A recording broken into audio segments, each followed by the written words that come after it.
Alright, welcome ladies and gentlemen to the Lost Begotten channel. I'm resuming live with this CNN broadcast, apparently brought to you by Russia. But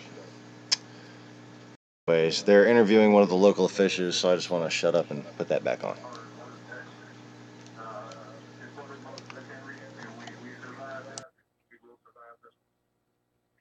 Your message to people in your county right now, if they are listening. Yeah. Williams and Gorski, stay safe. Thank you very much for your time. We wish you the best of luck. Keep us posted if there is anything we can do to help, because getting messages to the public is so key facing storms like this. That's the real first. Williams and Gorski, thank you so much. That storm is racing toward Texas right now, bracing for that catastrophic flooding. Oil platforms and rigs shutting down. Gas prices set to go up across the country. Other messages this morning: the administration must do better to condemn hate. Top economic advisor Gary Cohn finally goes on the record about the president's response to Charlottesville. I have asked you, one of the many pieces in my life. So when I ask you something, Alright. So, I wish I could have gotten that up there a little quicker, because the local sheriff there in town was responding to the fact that they have up to 3 feet of rain. More than 30 inches of rain are expected as this storm slams into, guess where? A Corpus Christi. So, welcome to the Lost Begotten channel. We'll be right back.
The way it treated me too many times before.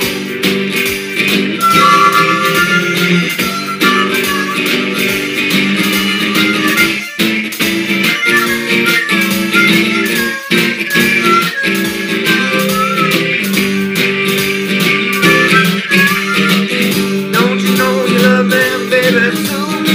Oh, you know I want you there, I wanna be right there with you. I know I gotta keep you by my side till the day I die.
from central Louisiana are built to fly right through as the we storm to collect data. The hunters also gather precise precipitation levels and wind speeds for watch forecasters on the ground. CNN The planes on traveled through the YouTube. storm several times to find the most severe Now, areas. this is CBS News This was their Live, first pass through the storm. The hunters plan to fly and through we're going to be it looking again at several other tonight. different sources For more on as we Hurricane track Harvey's this storm possible here. path of destruction and impact, here's meteorologist Megan Glaros of our Chicago station, WBBM. Tracking Hurricane Harvey as it churns out in the Gulf of Mexico using this very warm water. We're talking sea surface temperatures in excess of the mid to upper 80s, and using this to strengthen, likely to continue intensifying. Right now, a Category 2 storm with winds sustained to 110 miles an hour, but expected to strengthen.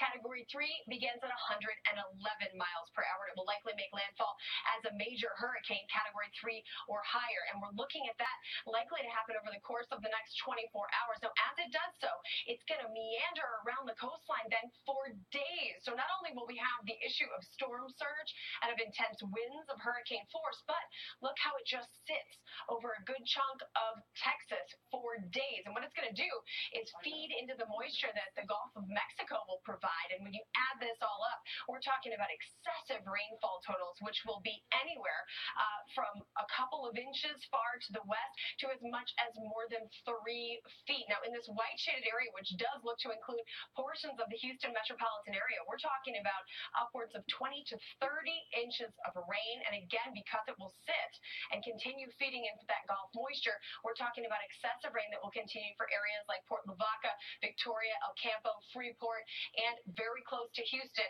as we go through the next several days. So from today, likely all the way through into the early portion of next week, this will be a major rainmaker, and flooding will be a huge issue. Avery?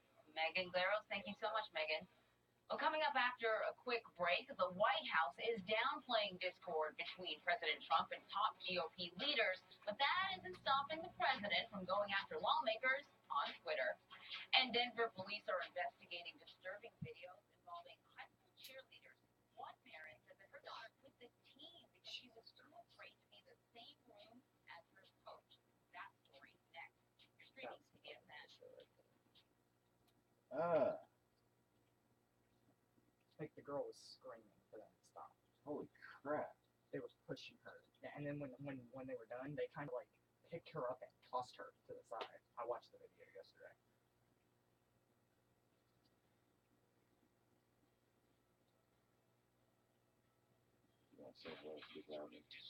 Hey everybody. It is Friday. It's Friday! Unfortunately, it is not payday.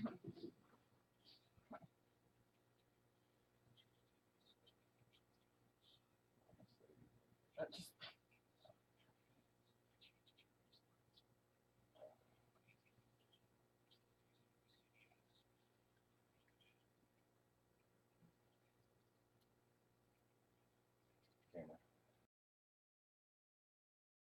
And good morning. G'day, Neville. hey Neville. We are tracking the final storm, I think, of my extensive multi-storm, multi-news event dream from way back in 2003 or 2004. Harvey, as it were. As a twir. Yes, as it were. Twat. And these are the latest satellite images from Unisys, as you can see. And man, it's just got a big old area carved out for it. Nothing is going to mess with this thing in the middle of that big upper level low. It's because it's in between two ridges of, I think, high pressure they were saying yesterday, and that's why it's going to stall and not move anywhere once it hits land, is because it has nowhere to go because the two pressure systems are holding it still. Sure. So that's going to be the main raker for Houston, but that's also I believe, going to factor in how much wind and rain, sorry, I'm putting my shoes on, y'all, how much wind and rain and the impact on us, because if depending on what direction the bottom one moves, you know the top one is moving down. So that puts it back out in the Gulf. Our waters are extremely hot right now. And it didn't take anything for it, like just a couple hours for it to go from a storm to, you know, almost a 3. Yeah, and the reason being is because of the upper level ridge that it's right smack dab in the middle of, which is an upper level low pressure ridge. So it's an upper level low in between 2 high pressure ridges. So it's going to both stay put, and that upper level counter rotation isn't interfering with what's going on underneath. It's actually protecting it and kind of enhancing it. It's a bizarre thing for a storm to get to do.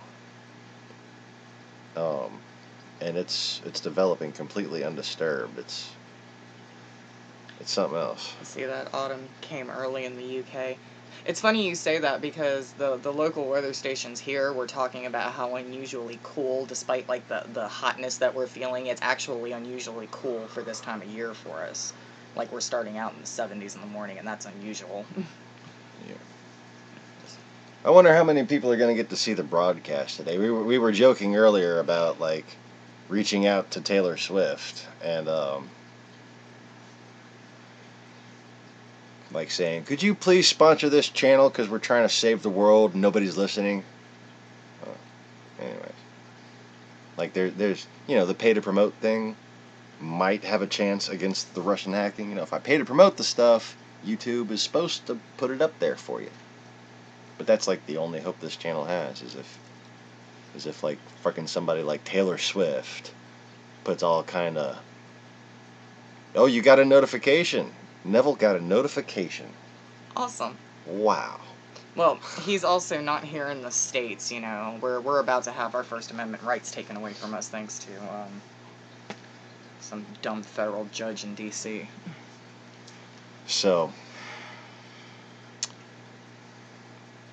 man, they were forcing those poor girls to fucking do front splits. Not even extreme. Yeah, they got one person in the front holding the one leg, one person in the back holding the other, and then you got the coach pulling on them to keep their upper body as straight and upright as possible. It's freaking ridiculous. Like, sorry, y'all, I have to walk out the door in just a as minute. a formerly very flexible person who's gotten extremely old and arthritic, like, that just hurt to look at. Right. Holy shit.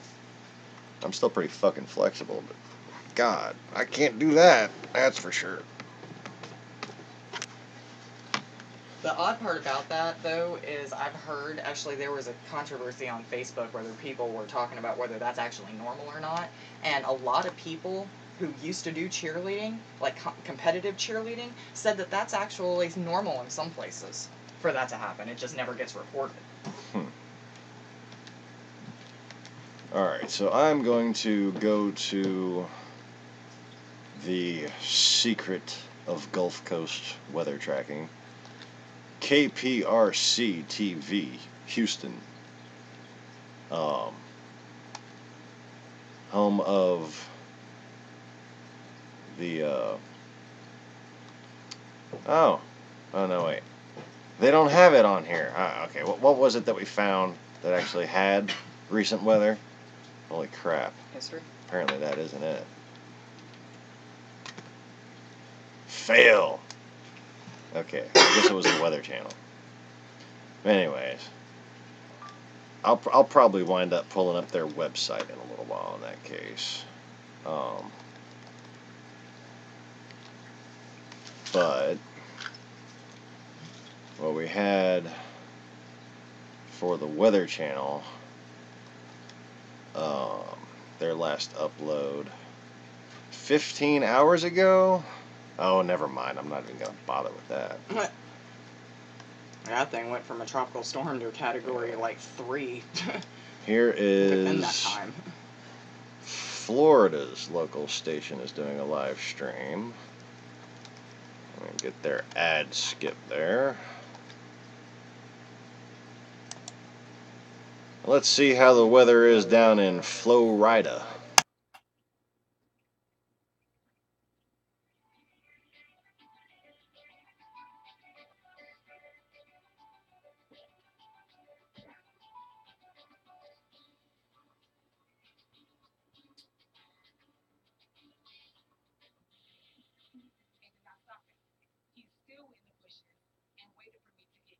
to him to jump out at me.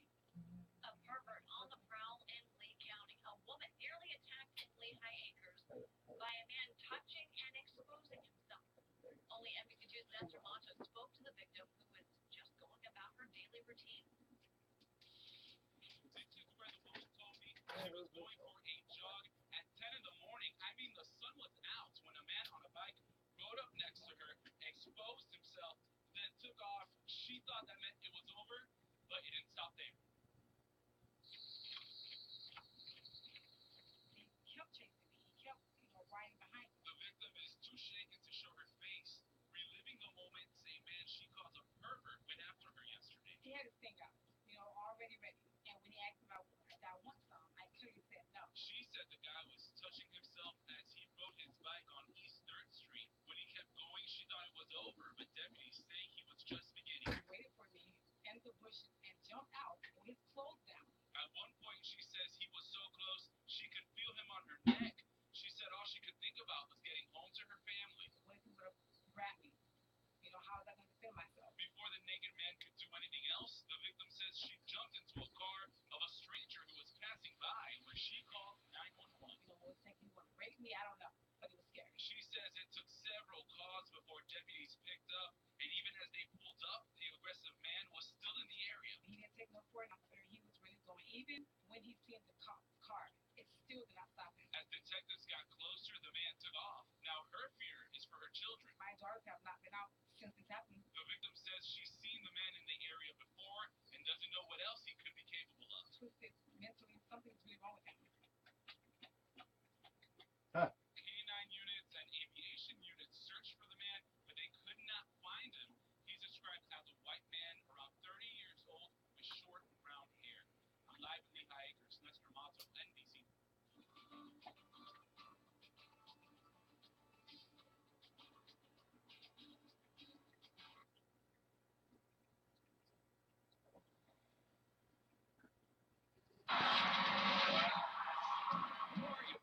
No.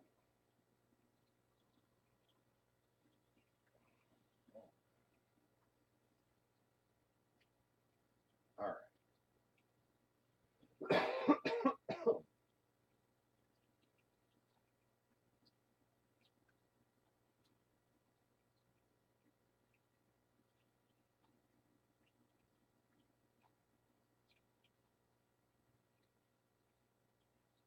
Rich Thomas.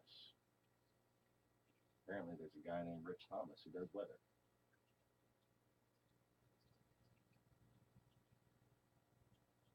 Okay, so he's got a little updated radar. Thank you, Mr. Rich Thomas, for your updated radar map. Look at those center bands, the way they're wrapping, man. That is something else.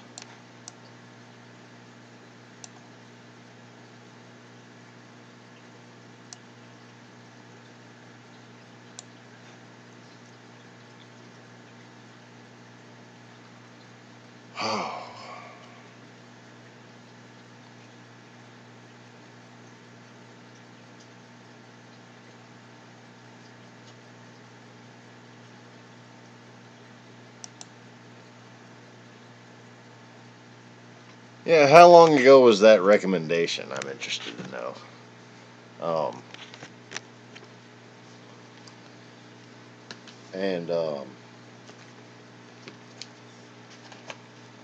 Answer subtly. Could they have confused your motivations?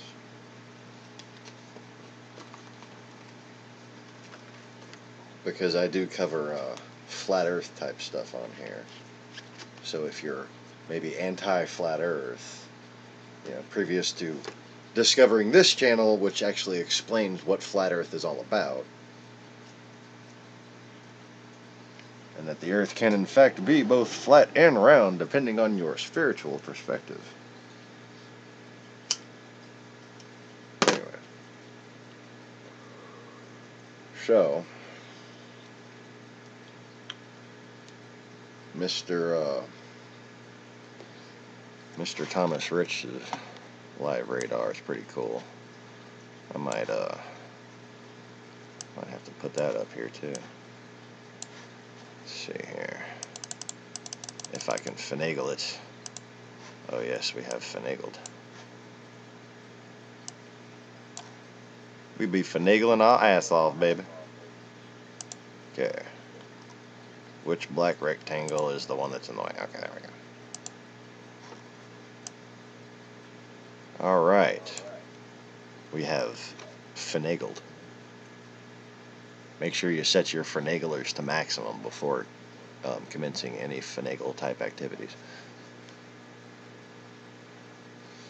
Something I used to say around the mechanic shop that was funny then. Not so much now, but anyways. So, Neville says, wow, I didn't think this channel got recommended. I mean,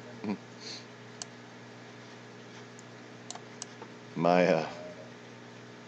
My pleas to the people suppressing it might have finally fell on some not so deaf ears and not so dumb brains, maybe.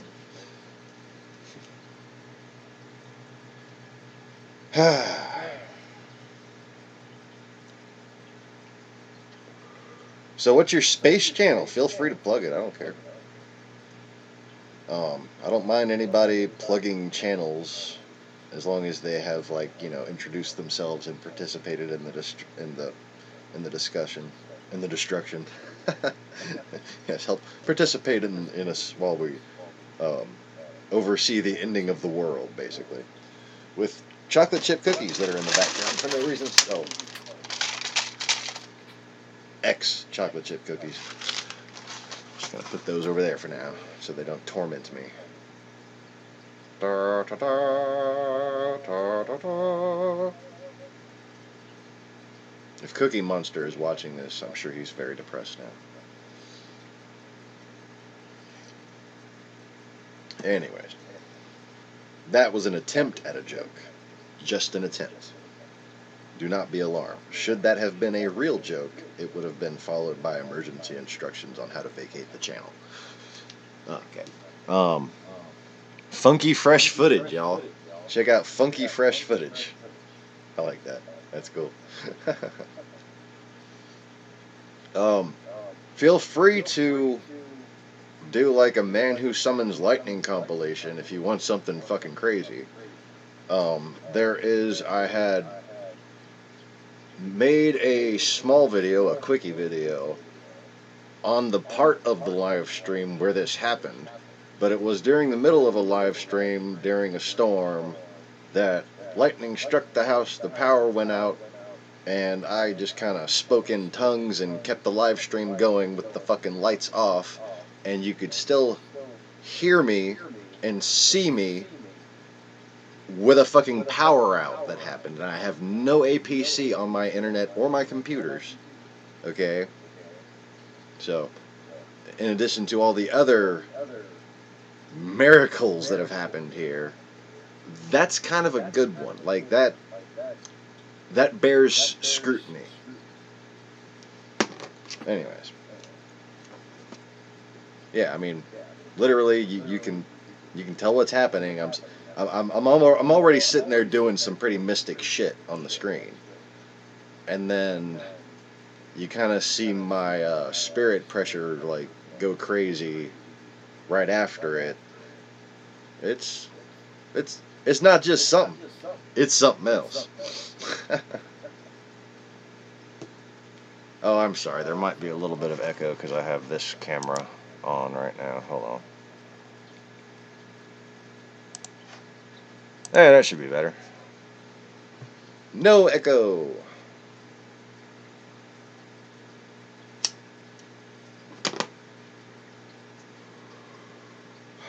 Funky Fresh. Funkie. 4 separate words. Space Funky Fresh Footage. Space. The final Funky Fresh. These are the voyages of the Rastafarians. Wait, what? Okay. So, I suppose I shall keep an eye out for more weather reports. And we'll just try to compile them all into one window here for you as they come in. That is not a weather report. That is an advertisement. This swing, this attack, the attacks on members of Congress. Hmm. He doesn't know if it's smart, but it is strategy. What do you make of his assessment? Sure, and many Republicans are not entirely surprised that he is behaving this way, lashing out at members of his own party, because he's been doing it for at least the past 2.5 years. What's surprising to a lot of lawmakers is that they thought once Trump became president that the office might humble him, and they also thought that he would be a vessel for their agenda items, that he would want wins as much as they do. Right. And now they're seeing their philosophies really coming into a clash here. And what the president is doing is part of a strategy. I mean, we saw in Phoenix. It's to what end? Like, I'm looking at, some of the newspaper editorials today, right? The Washington Post. Trump distances himself from the GOP, right? Right. The Wall Street Journal. Trump divorces the GOP Congress. Right. What is the purpose here? There are lots of questions going on right now about whether the president actually wants victories or whether he wants to kind of just continue to stick it to the establishment, to the party, as he has done in the past. Now, there are some questions, of course, about that, whether that is he finds himself in a situation where he hasn't been able to secure wins. He hasn't been able to make the deals that he pledged to. So now he's kind of going back to his base of support, and he's concerned a little bit, you can tell, of that base eroding. So he's going back, kind of trying to rev up the base in advance of these big ticket items that Congress has to do, and trying to put pressure on members. We haven't seen that be entirely effective. No. We didn't see that as effective on the healthcare bill. We'll see what it does to members. The members have shown that they're not entirely scared of this president. Yeah, the thing about it, I know Congress is the approval rating for Congress is pretty low, pretty dismal. Right. But what we always hear about these approval ratings is that people don't like Congress, but they always like their representative. Exactly. So that you got to wonder if that sort of bullying is really going to have an impact. Right. But speaking of that, the president tweeted out this morning about Bob Corker. Bob Corker criticized him, said that maybe he didn't have the stability to be effective. And there's the president's tweet right there saying, oh, that's an interesting thing for him to say, considering he's always coming to me, asking me whether or not he should run again in 2018. Now, Bob Corker criticized him like a week ago. Right. What do you make of this? Right. Well, interestingly, Bob Corker was also considered on the short list at a time for vice president, for secretary of state. Right. He has been not like Lindsey Graham and critical of him the whole time. He has been advising the president. It's important to note, too, that Bob Corker is the chairman of the Foreign Relations Committee, a key, important committee, and him questioning the president's stability in that interview last week raised a lot of alarm bells in the Republican Party, just because he is a respected member of it, but also his perch in terms of foreign affairs is really key here. So Donald Trump has shown that he, of course, does not take criticism lightly. We know that about him. Lashing out at Republicans like Corker everybody knows is not a productive use of time, especially when you have little margin for error on legislation coming up. Republicans, of course, wish that the president would focus that energy on Democrats up for re-election next year. The Republican Party wants to expand its map after 2018, get more Republicans in the Senate so that they can pass legislation more easily. The president's strategy does not help them do that. Yeah. And we are still talking about his speech in Phoenix and some of the things that he said. And one of the things that he said in Phoenix was that, hey, maybe we need to shut down the government if we can't get funding for this wall between Mexico and the U.S. So Sarah Huckabee Sanders was asked about that. Let's listen to what she had to say, and we'll talk on the other side. So President Trump was over and over again during the campaign that Mexico would pay for the wall. So why is he now threatening a government shutdown if Congress won't pay for it? The president's committed to making sure this gets done. We know that the wall and other security measures at the border work. We've seen that take place over the last decade, and we're committed to making sure the American people are protected. And we're going to continue to push forward and make sure that the wall gets built. Why is he threatening a shutdown over paying for it?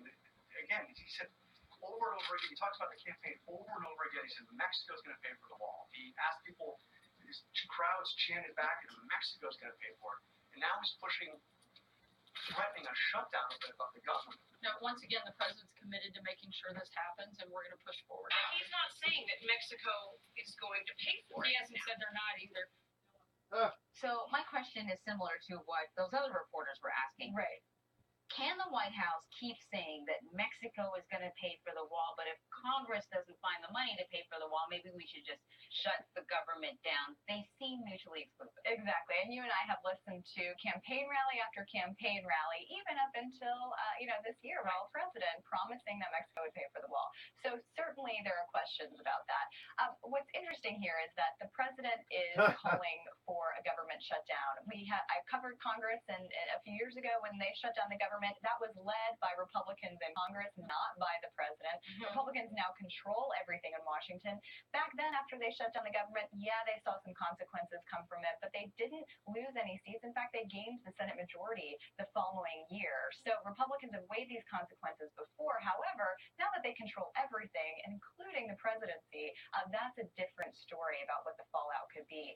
There is not a lot of support here for the border wall. Remember, they're going to need Democratic support to pass some of these budget items. So this is the president really, throwing, as many have said, a grenade in the Republican Party's plans on this issue. But it also gives Republicans a chance to perhaps call the president's bluff, particularly if he's going after them.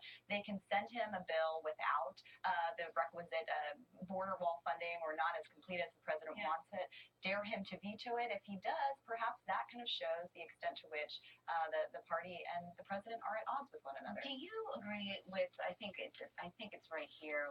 Is it the Washington Post? The Washington Post, or maybe? Do you agree with the? Well, that's all fascinating, but there was.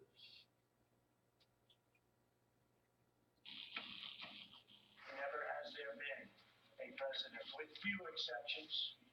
Some other news that I find a little more interesting. In addition to that, basically my contention before Trump was even on the scene as a presidential candidate is that they would send a puppet to employ a divide and conquer strategy and completely demolish our government. And that's what all of the right-wing, small government type rhetoric was about. And this even goes all the way back to a slow infiltration of local institutions and corruption, which led to privatization and further corruption of the privatized institutions. This is a... Sorry, my voice is muffled. This is an all-encompassing strategy on the part of the former KGB to weaken every aspect of this country's unity, to divide and conquer us.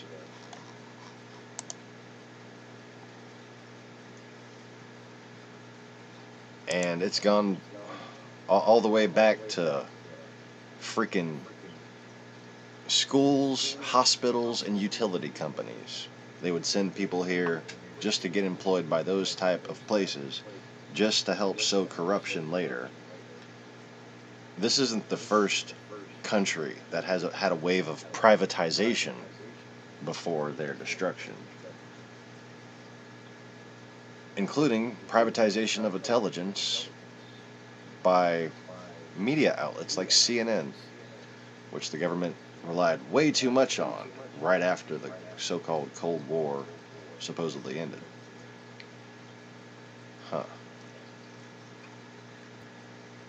Wait a minute. Uploads. Oh no, there it is. Okay, so this pattern of hacking video,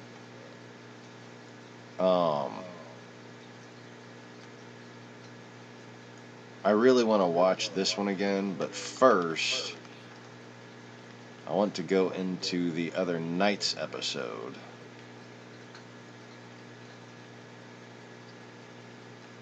The dossier episode? No.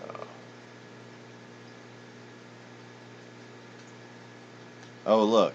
my view got taken off of that one, which means my like also got taken off of that one. Yep. Ain't that a bitch? Y'all saw me view that one. I viewed that on the stream.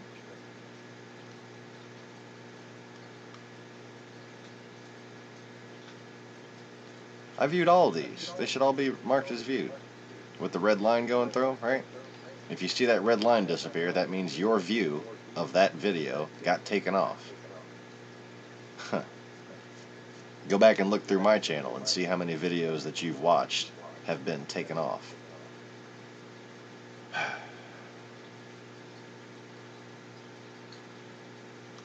Alright.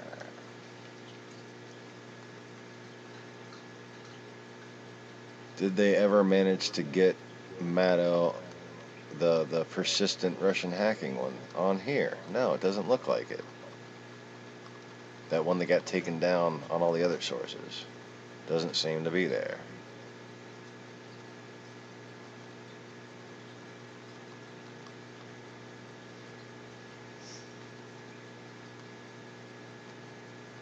Yep.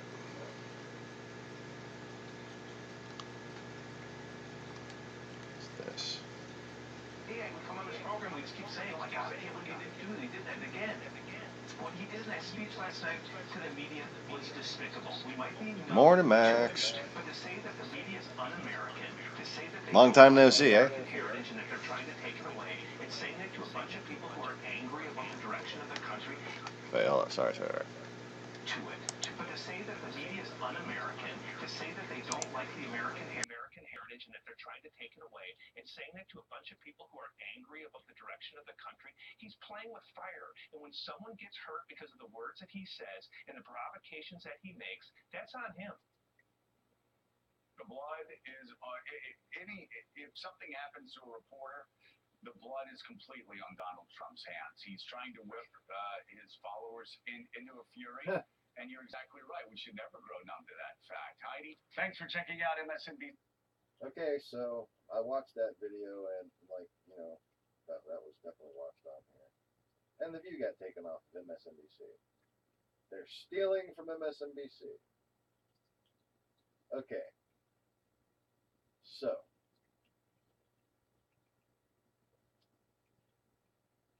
Let's watch this shindig about the dossier again. Because I find it very interesting how this all starts out right after I just had a conversation with somebody who she mentions. I really hope they're going into my channel with open minds and learning what the fuck has really been going on these past. There I go with the wrong mute thing microphone again. Alright. So I really hope they've been going into my channel to see what the hell's really been going on these past several years. And the Mueller investigation being ambiguous could be a really good thing, indicating that they have, like, figured out what I've figured out. But there's always the lingering paranoia that the same people that didn't want to blame Russia for 9/11 at the time don't want to blame them for it now, and are thus basically covering up Donald Trump's involvement in every aspect of Russia's takeover of this country and blinding us to the real source of terrorism, Vladimir Putin's military mafia. So, yeah, let's check into this.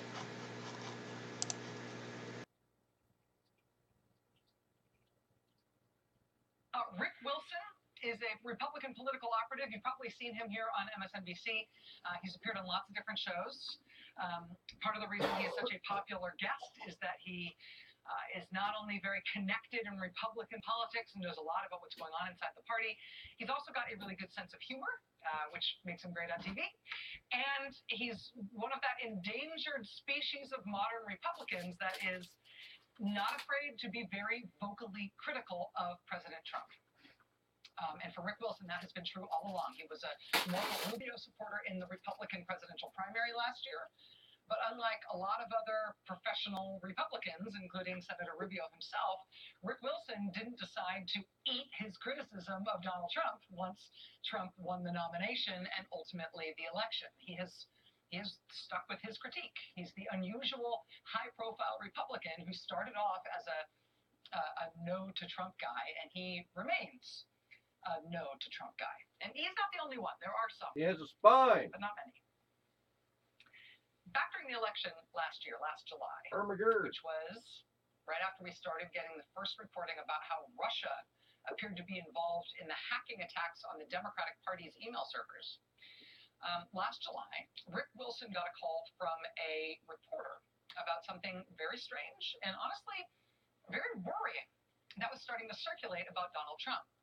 An investigative reporter in the TV news business called up Rick Wilson and said, hey, basically, you're a never Trump guy.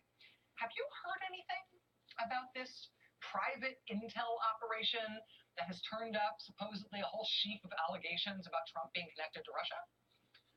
Russia having compromising material on Trump and Trump being involved or at least informed about this Russia hacking the Democratic Party? He got a call that was an inquiry as to whether or not he'd heard that stuff. He's a guy who, hears about opposition research. He's been involved at a professional level in Republican politics for a long time. Hey, buddy, you heard about this? That call last July, that's how Rick Wilson learned. That's the way a lot of people learned. That there was something out there, rumored, right, described vaguely, something out there about Trump that seemed like it might be really worse than your standard political oppo in this country. Last July, around that time, there were a bunch of reporters who started hearing about this private intel project that had turned up this Russia-specific information about Donald Trump. Now, it was just people talking about it. Nobody published anything on it for months. But lots of reporters did try to chase it down, and the way you try to chase things down is exactly what you think. You try to retrace the steps of the purported investigator as best you can to try to independently corroborate what's in these reports that you've heard about. You call all the sources you know who might conceivably have heard something about this to see if they can give you any other detail, any other angle on what you're trying to track down. You call around, you talk to sources, you work what you've got. And that process last summer of reporters calling around to their sources to check out this rumored thing that they had heard about, that was the very casual way that a lot of people in Washington first heard about the supposed dossier, which we now call it the dossier, of alleged Russian dirt on Donald Trump. Now, David Corn of Mother Jones Magazine, he did get out ahead of the pack. He was first to publish a piece on this intel project, this intel reporting on Trump. He published just before election on Halloween night last year. In his piece, David Corn described a former Western intelligence officer who was well respected in his field, who had gathered this inflammatory information on Trump that was starting to circulate in political circles. But again, because the intel itself, the allegations themselves about Trump hadn't been independently verified by the journalists who were hearing about it and reporting on it, the intel really could only be described in very, very vague terms. Until finally, well after the election was over, it all broke open. What broke the dam on this story seems to have been the news that leaked in early January, that the product of this private intelligence operation, the report that was produced by that intelligence operation about Trump and Russia, it was leaked information in the first 10 days of January, that reporting, which had been rumored for all these months, it was now being taken seriously enough by the U.S. intelligence community that the findings of that report had been summarized and briefed to the outgoing president, Barack Obama, and to the incoming president-elect, Donald Trump. CNN was first to break that story right at the beginning of January, and that went off like a flashbang grenade in the news when CNN broke that story. But it led immediately to the obvious, urgent follow-up question. Okay, they've been briefed on this intel. They've been briefed on this thing we've all been hearing rumors about it. What is it?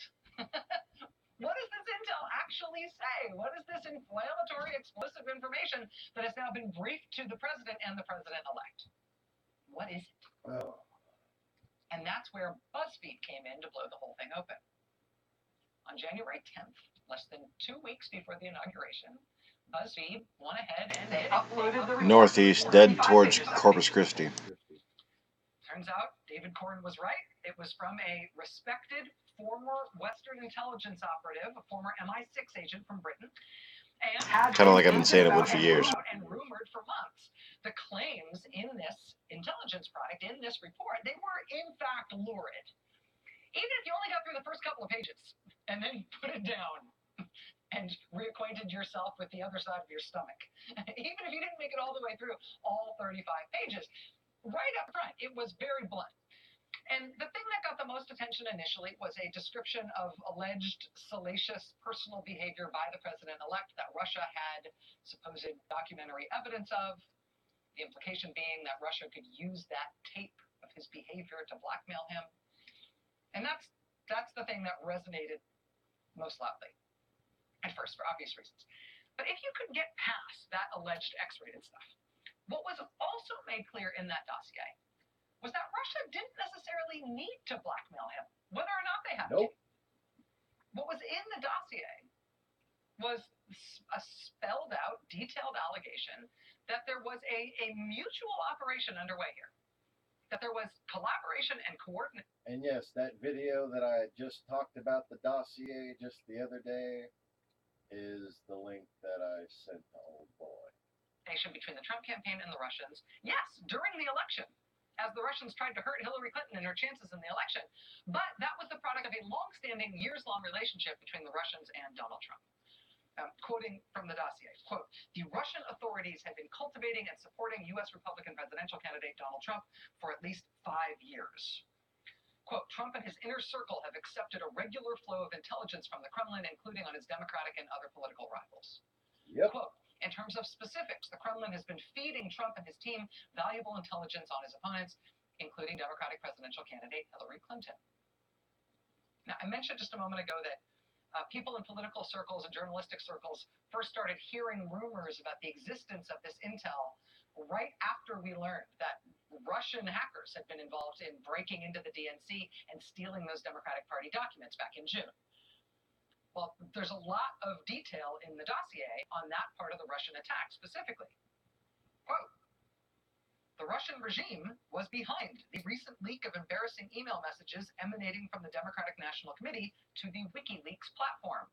Quote, the reason for using WikiLeaks was plausible deniability by the Russian regime. Obviously. And the operation was conducted with the full knowledge of Trump and senior members of his campaign team." So this was all made public the night of January 10th by BuzzFeed. Created a huge uproar, right?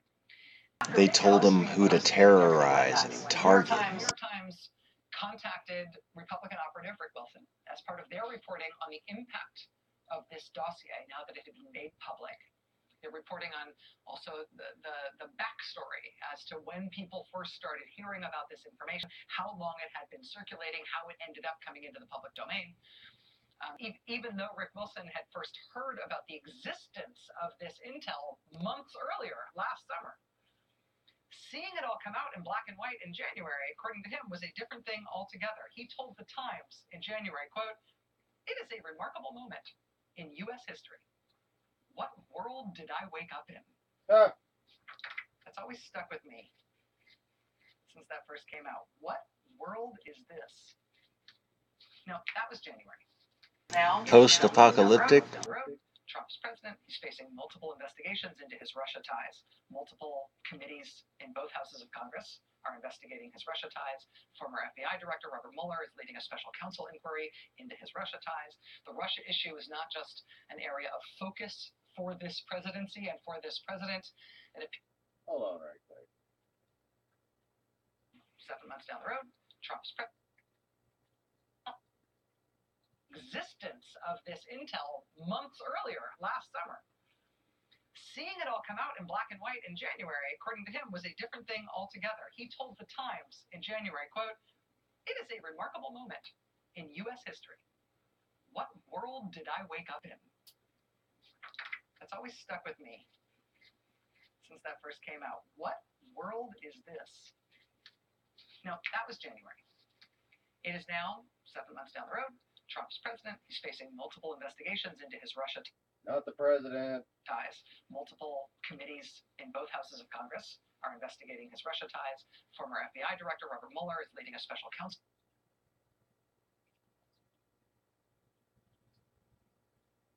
inquiry into his Russia ties. The Russia issue.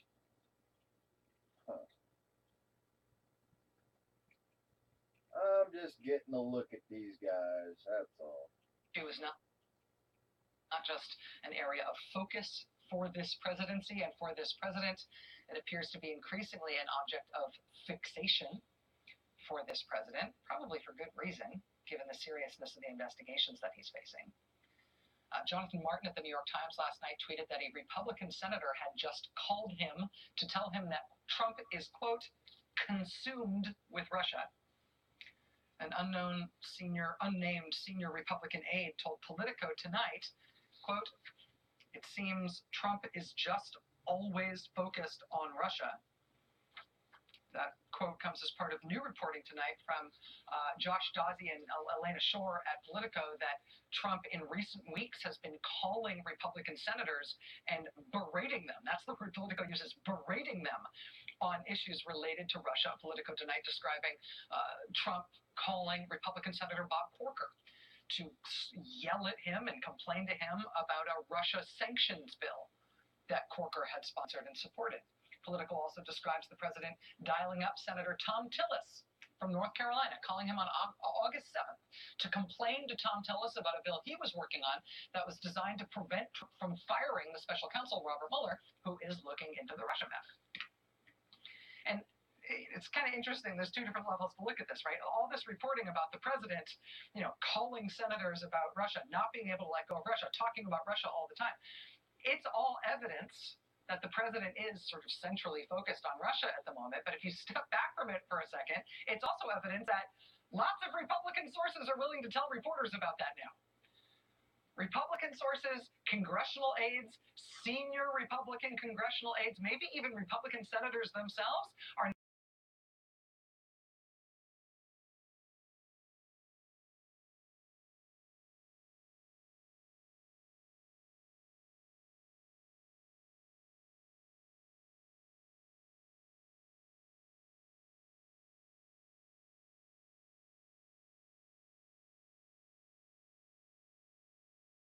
about Russia.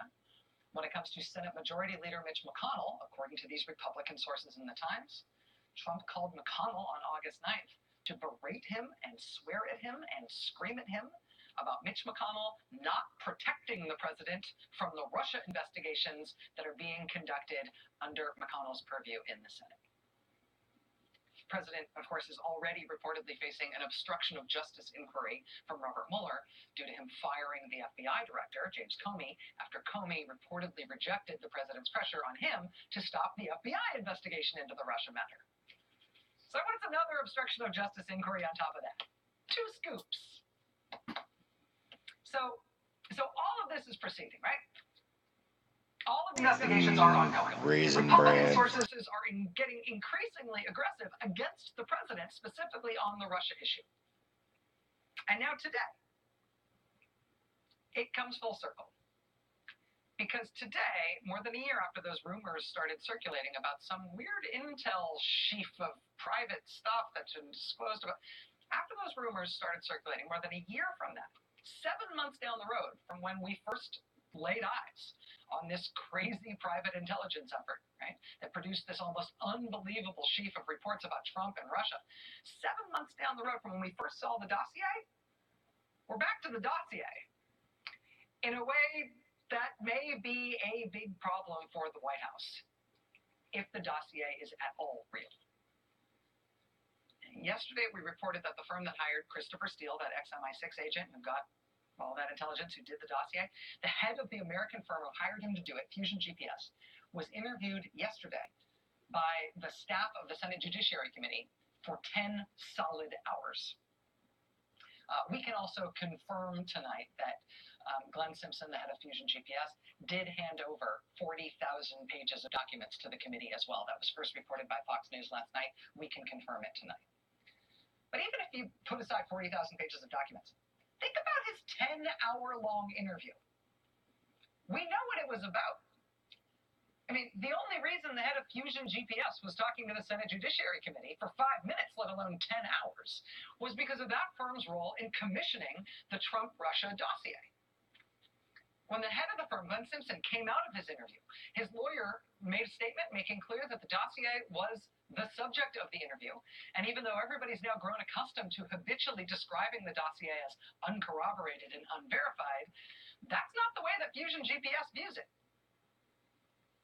Richard Benveniste is a famous American political figure, particularly when it comes to investigations of complicated national scandals. Richard Benveniste was a Watergate prosecutor. He was also a member of the 9/11 Commission. When Glenn Simpson came out of that 10 hours of testimony yesterday with the Judiciary Committee, his lawyer quoted Richard Benveniste in calling the Trump-Russia dossier, quote, a roadmap for the investigation. They want the congressional committees and the FBI and all of these other professional investigations, they want all those investigators to follow the dossier. Check it out. They want the dossier to be the basis of other people's investigations. They are volunteering it. Check it out. They say they stand by their work. They say they are proud of their work. By their work, they mean the dossier. And even though the White House and people from the Trump campaign and the Trump administration keep denouncing it as like this dodgy dossier, and reporters routinely talk about it as unverified and uncorroborated, you know what? That's less and less true all the time. This thing was made public by BuzzFeed in January. By February, we had the first substantive reports that a lot of it was starting to independently check out. Investigators were following up what bits of it they could and were finding that the dossier was true. Quote, U.S. intelligence intercepts confirmed that some of the conversations described in the dossier took place between the same individuals on the same days and from the same locations as detailed in the dossier. That was just by February. After that, there was further corroboration of things like the specific details mentioned in the dossier about Russian staff who were based at the U.S. Embassy in Washington who had to get sent home in the middle of the scandal. I mean, even stuff like that about the Russian side of it, those details too were checking out when people were able to independently verify them. The important thing that's now new here is that Fusion GPS is basically having to make itself known because of this testimony to Congress by the founder of Fusion GPS. And now that they've been sort of forced to answer questions about this stuff, they are inviting scrutiny of this dossier. They are standing by it publicly. And we know that the dossier itself was delivered to the FBI. It's been reported that the delivery of the dossier to the FBI by Christopher Steele included him giving the FBI information on who his sources were that he used to create the document, again, to further help them verify his information. Now, as of today, we know we've got 10 hours of testimony on that dossier yesterday in the Judiciary Committee. And I have to say, the dossier remains a series of allegations. But you know what? None of them have been overtly disproved through all these months of public investigation since it was first posted online.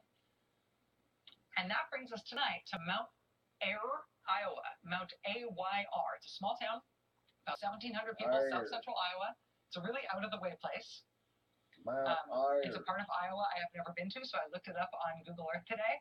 Other nearby towns around Mount Ayr, Iowa, have amazing names like Gravity, Iowa, Diagonal, Iowa, and Siam, Iowa. I have never been to that part of Iowa. Now I want to go.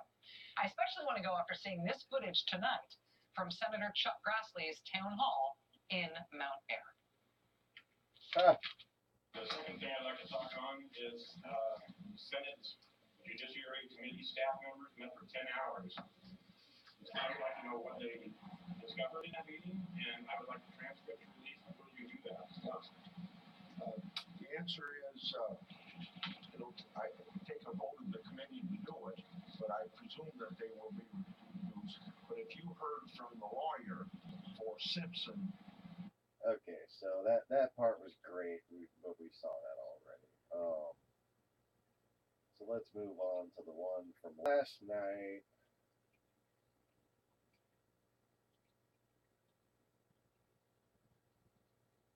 after we take a look at this one.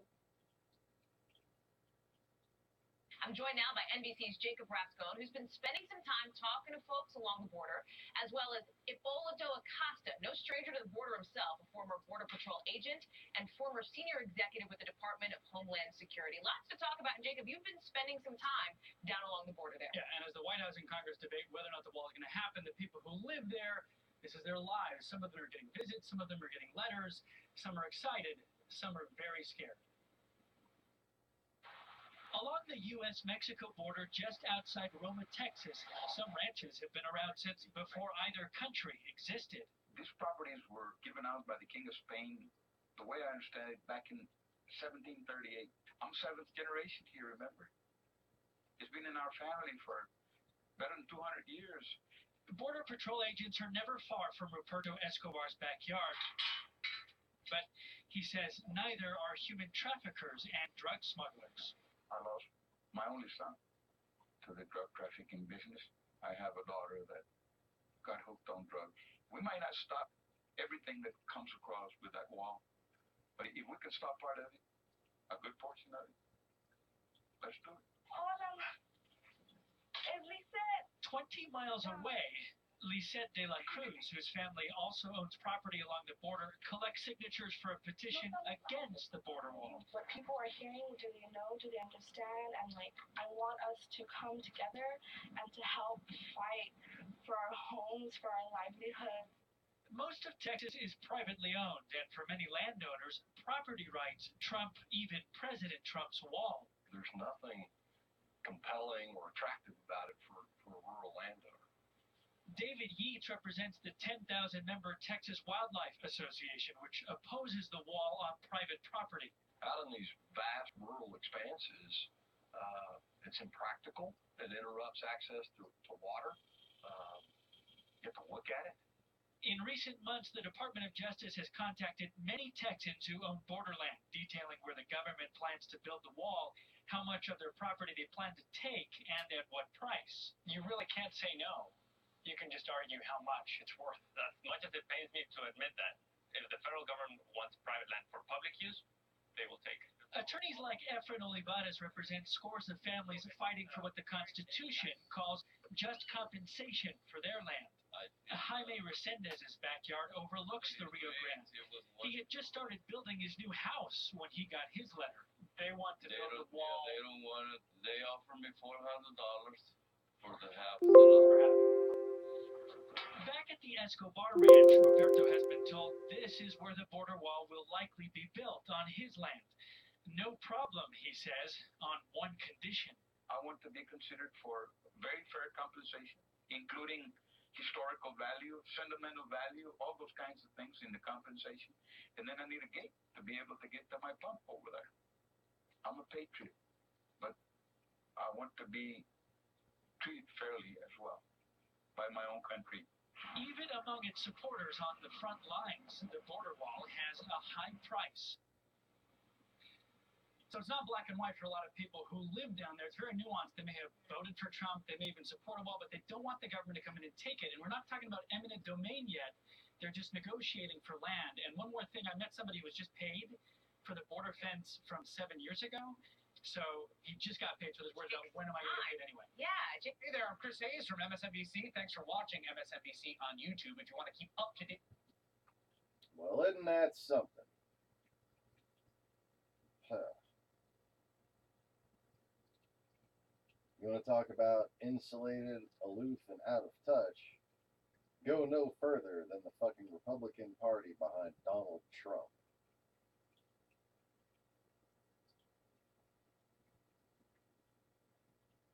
And thanks to you at home for joining us this hour. Big show tonight.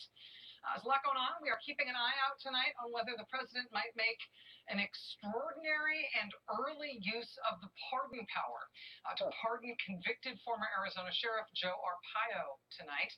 We've been getting mixed messages on that. The White House saying today that we don't expect an announcement about that soon, but we're also told that the paperwork has been prepared already and the talking points have been distributed to White House surrogates in terms of how they should talk about that when it happens. So Just right quick, if you're just joining us, thanks for watching the Lost Begotten channel, your source for the most important information in the world, basically. Which, you know, I'm not bragging about it, actually means that it sucks to be me, because there's a lot of very powerful creatures out there who don't like the truth being spread. And they often have little trolly channels that all say the same bullshit about the Illuminati and the Freemasons and the Catholic Church.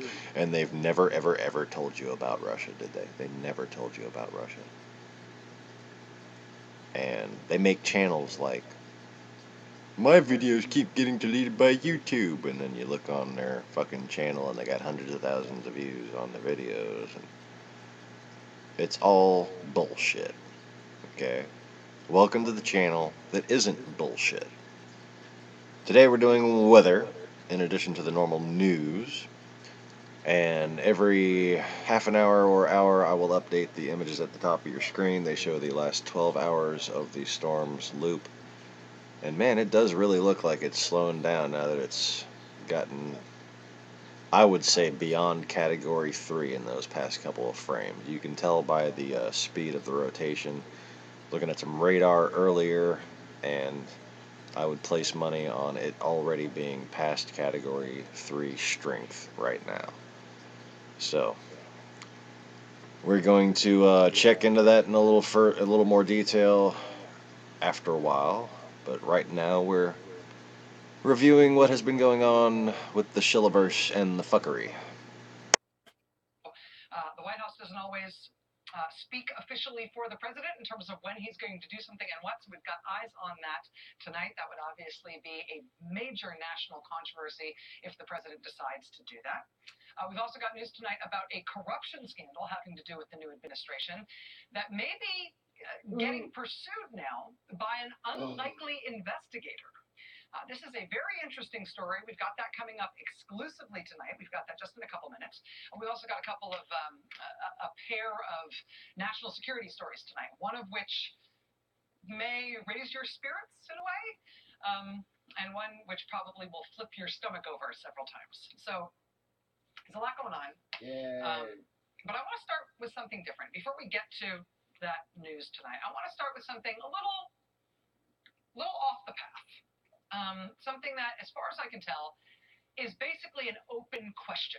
And that is how I am raising it here on the air tonight. I want to basically explain this thing that we as a country have all been able to figure out recently, within the last couple of days, because of good new investigative reporting that's been done by the New York Times.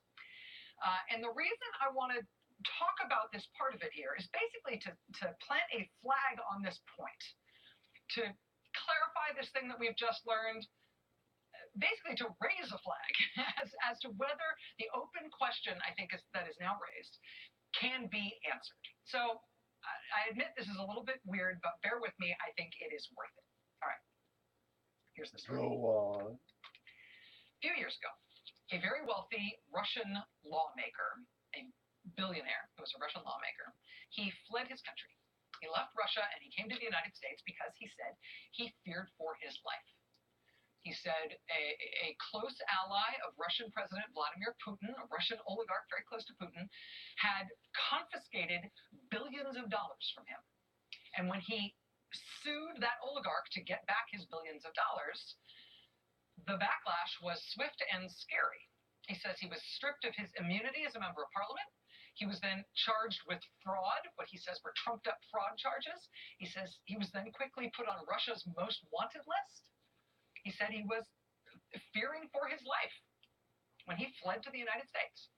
And he started looking into the possibility of trying to get asylum here in the United States. He also continued to press his legal case against the Putin-linked oligarch who he claimed had stolen all those billions of dollars from him.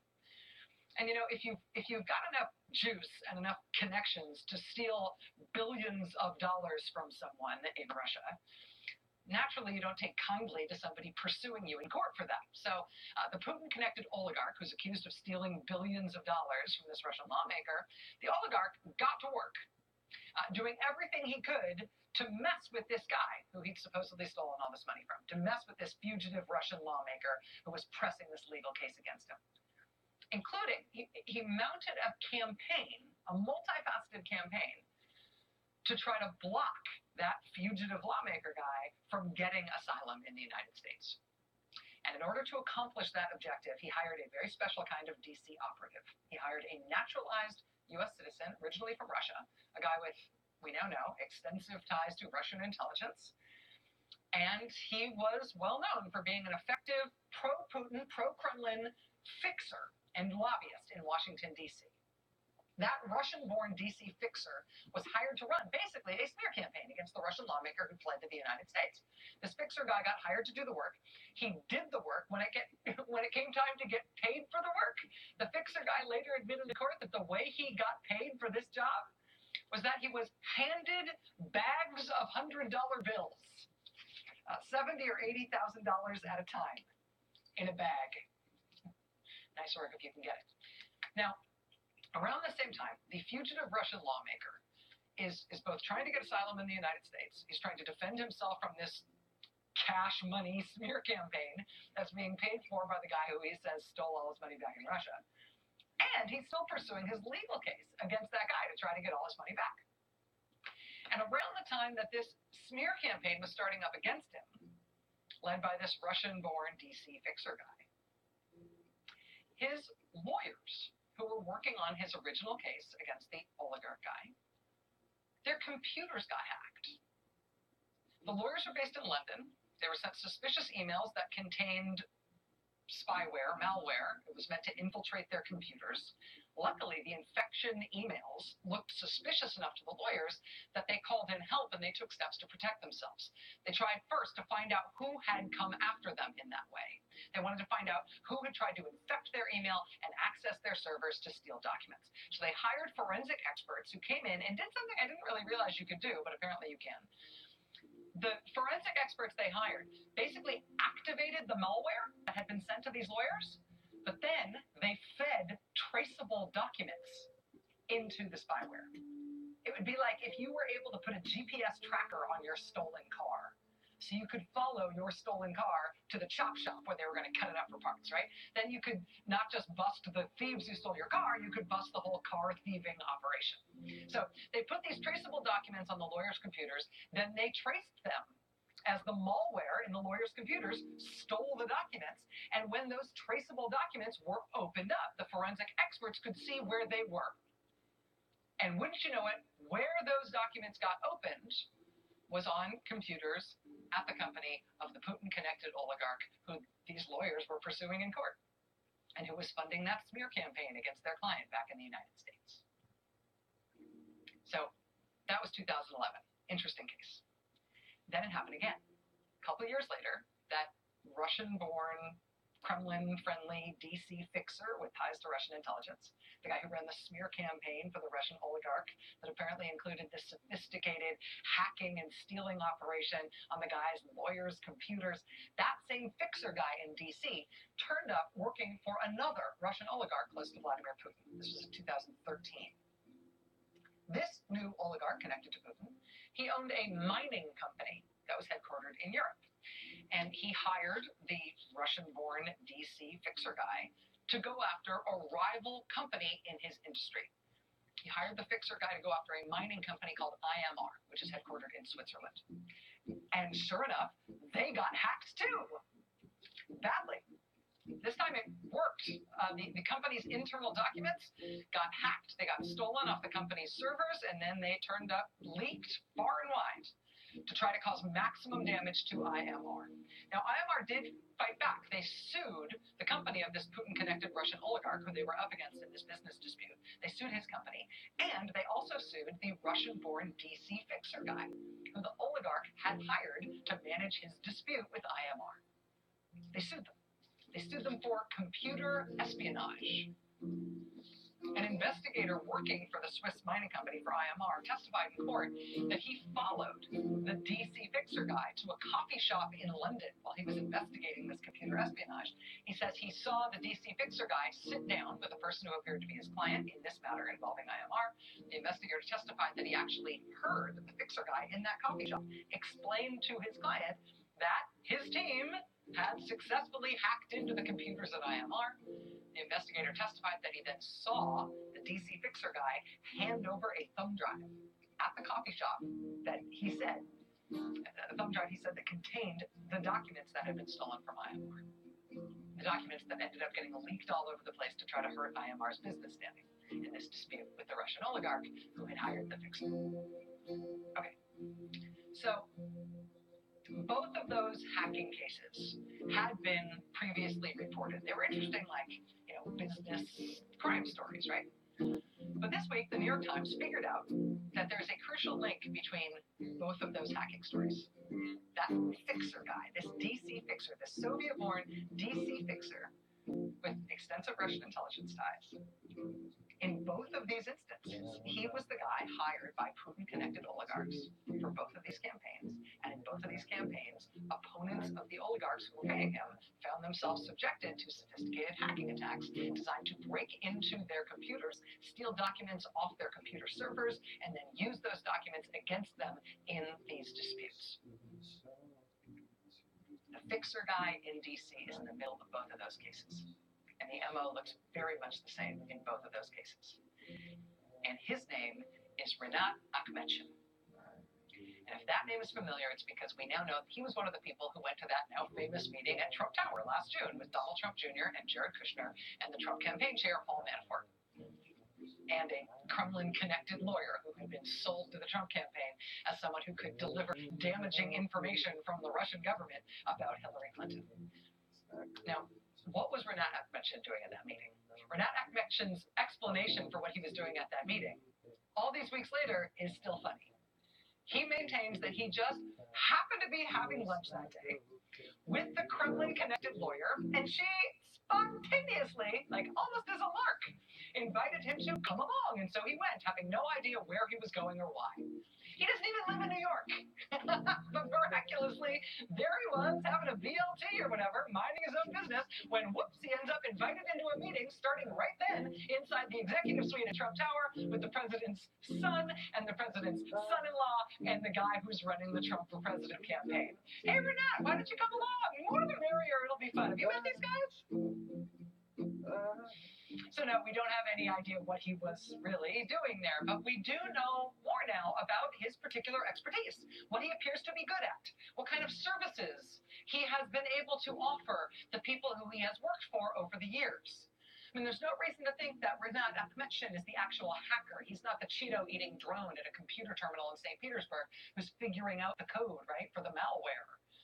No, I mean, what we know he does, or what he appears to have done in the past for his clients, is that he's the guy who makes arrangements about this stuff. He's the guy who makes arrangements for targeted hacking to happen, and for the material obtained by targeted hacking to be used to maximum benefit for his clients. He's apparently the one who arranges the hack and then weaponizes whatever is stolen in the hack. Who knows who his team is, who he has doing these hacks. What the Time has also now added to our understanding of this part of the case is all the different ways in which Rinat Akhmetshin appears to be connected to Russian intelligence. When the deputy head of Russian intelligence had to come to Washington to do a dog and pony show a few years ago about some joint U.S.-Russian policy effort, the guy who shepherded him around Washington and went to all his events with him was our friend, the DC fixer, Rinat Akhmetshin, the deputy head of Russian intelligence. Americans who came across him during his work in DC over the years say he openly alluded to his own past involvement with Russian intelligence. Quote, he did not make it a secret.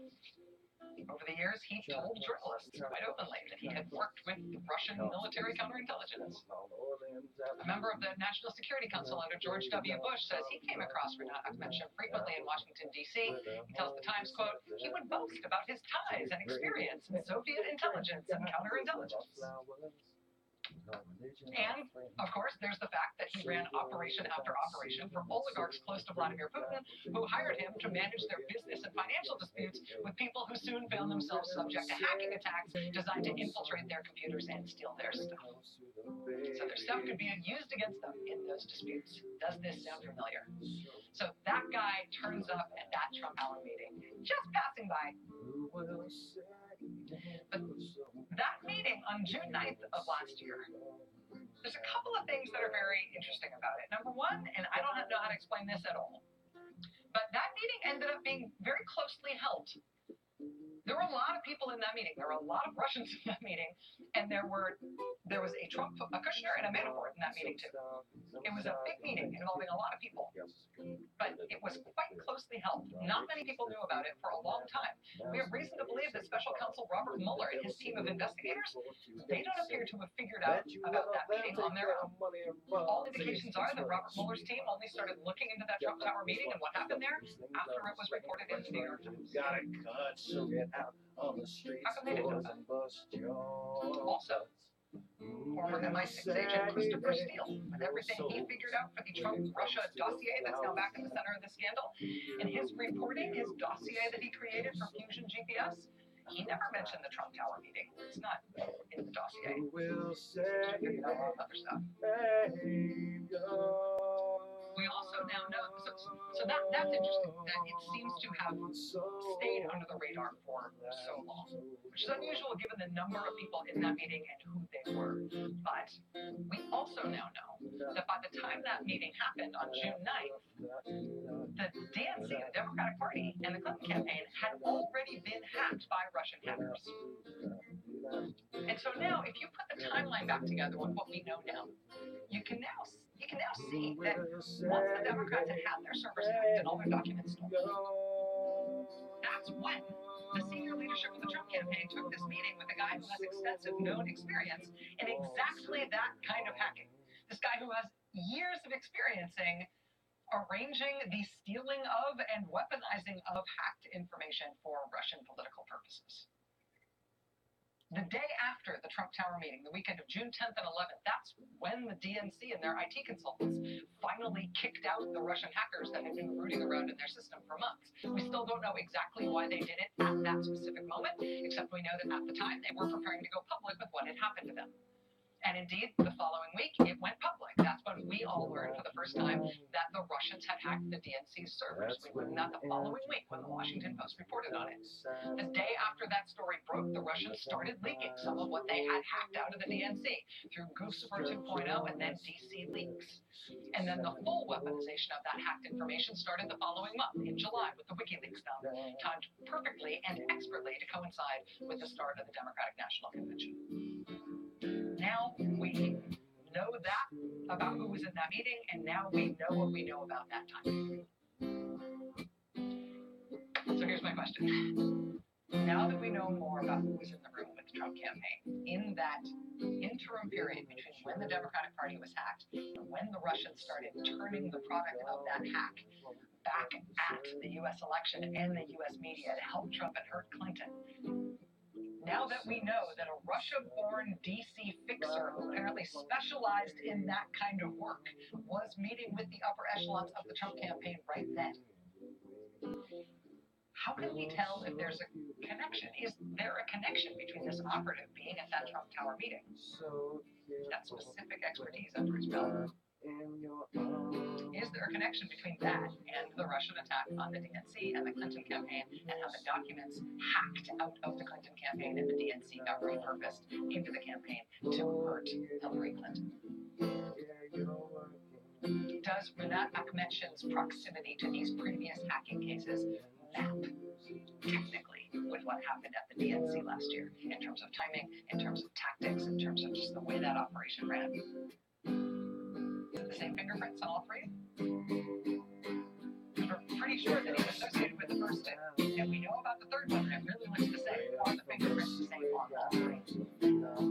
Renat Akhmetshin would not answer our questions when we reached out to him for this story. But you know what? All of this should be answerable, certainly by trained investigators, but I'm guessing even in open source research and journalistic work here. So,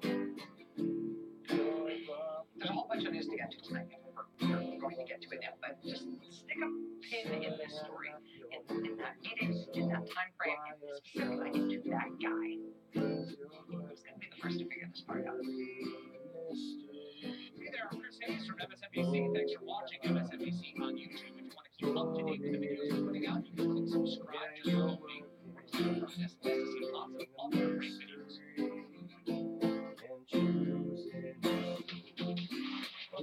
President Trump went after one of his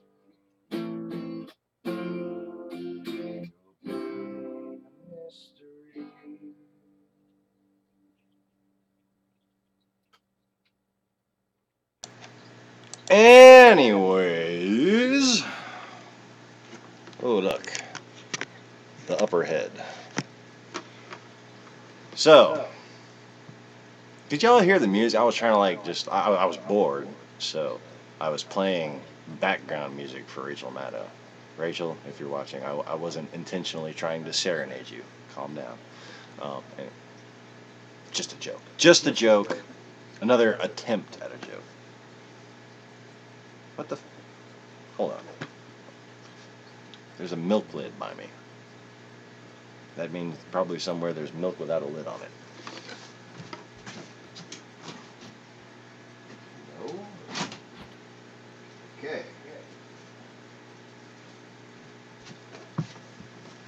That's kind of fucking weird. Alright. Apparently that was from milk that already got thrown away. The milk in the fridge is fine. Nothing to see here. Anyways. So, I think these two are now out of date. And I need to put up the 9 a.m. images. There we are.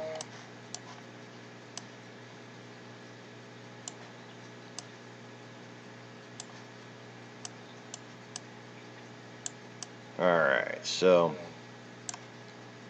that's just getting all kinds of wonderful. And looking like it shall be striking Corpus Christi at the peak of the day. You want to watch out if you ever have a hurricane heading right.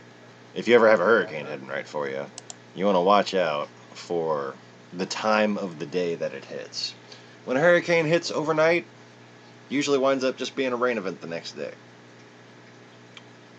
When it hits the time of day that this one looks like it's going to hit, which is about 2 p.m., 3 p.m., you're in for a world of hurt. And that's, you know, combined with all the other factors in which I have explained previously, this stuff up here. Let me see if I can transparency myself above this crap. If I can rise above it all. Come on, rise above it all already. Rising above it. Rising above it. Okay. Failing to rise above it. There we go. So, as I explained before, this whole big area right here, okay, the whole thing all around this crap. Is there another one on top of me? Yes. You don't get to be on top. All around this whole freaking thing, okay, is an upper level low that is serving to protect this and let it strengthen all it wants to. So let me see if I can get it with a background that can be seen. Here, I'll put it right here. So you can see what is kind of a tropical wave in itself, but it's actually just a feeder band coming. Look, this whole thing is kind of being merged into this system by this upper level low that's all around it.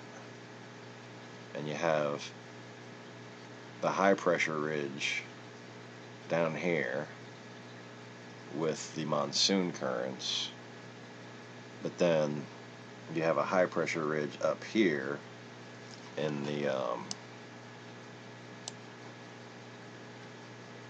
it's over in Alabama and above Mississippi. Well, no, it's all the way in Kentucky and Illinois is where the high pressure ridge is, above those bandings. Or no, just at the north side, you see the bottom of the low pressure ridge, and where the low pressure and the high pressure are merging is up there, and that Nebraska, Illinois, and Wisconsin.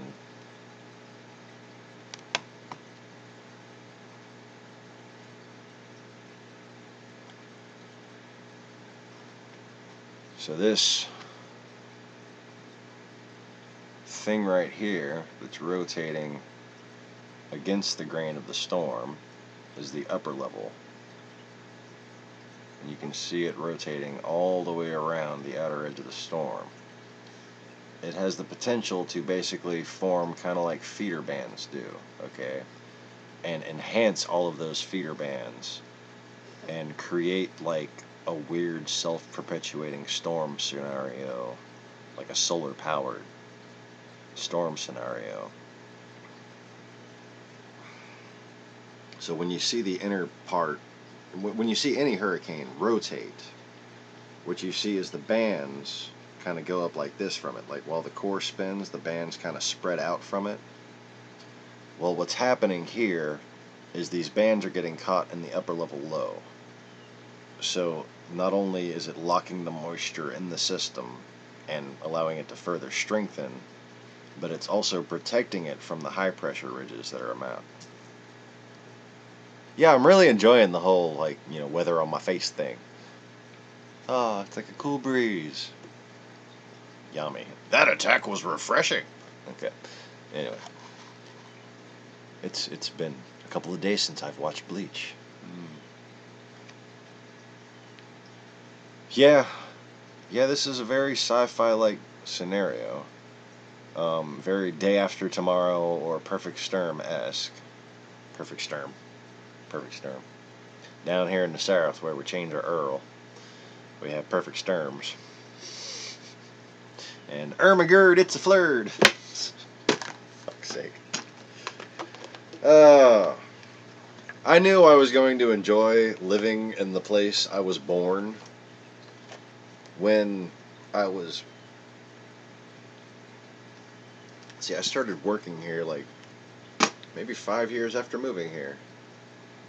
You know, I lived in Texas before this. I was born here. Then lived in Australia and New Zealand.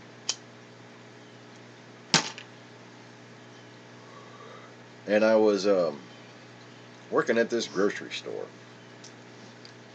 And this old black man named Kerry Reese, one of my favorite fucking people of all time. Okay, just one of the coolest old cats you ever meet.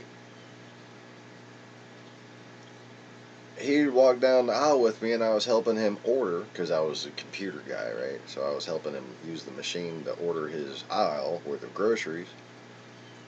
And he was helping me learn how to order my aisle. And he said, Earl? I'm like, Earl? Who's Earl? And he pointed down again, Earl. I'm like, oh. Is that kind of like orange juice? He said, yes, that's just like orange juice. Earl. You got olive Earl, motor Earl, peanut Earl. My first, Earl? Who's Earl? Yeah, so they say orange juice and Earl. But orange juice and Earl do not mix. Anyways.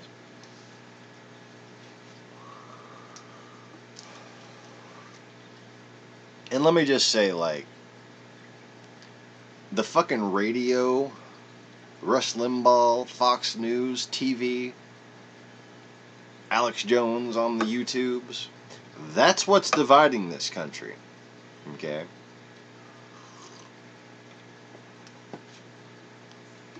You don't get to say you're complaining about neo-Nazis, so you're the one dividing the country.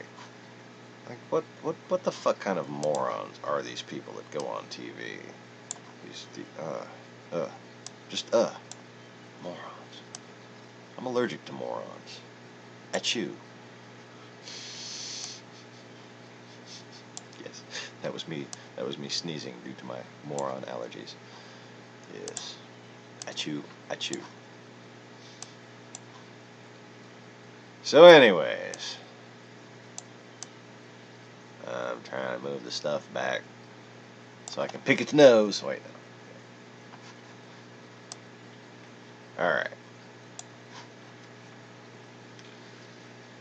So, feel free to question or comment.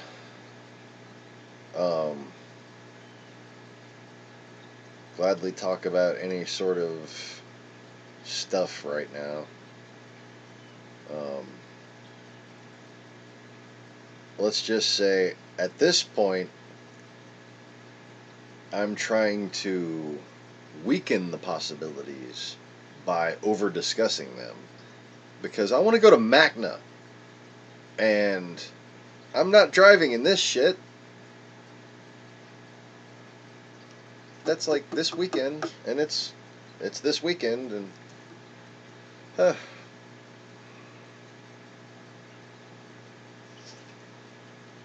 but you know what? We've got like $40 to our names right now, so it might be better that we don't go. It's like really, it's really conflicting me.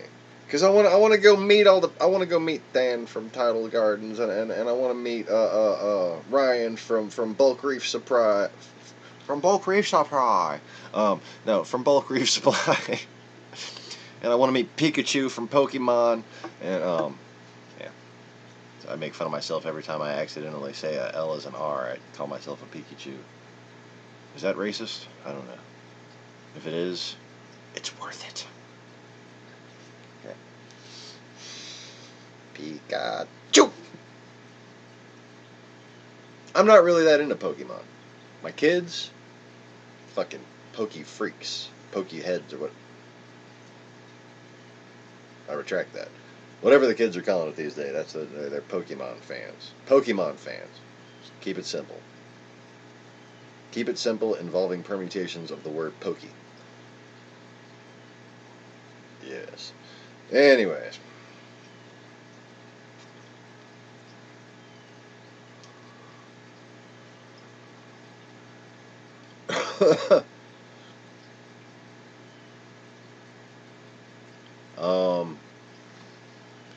Can't borrow mine, mostly due to the profuse bleeding and my need to see and shit.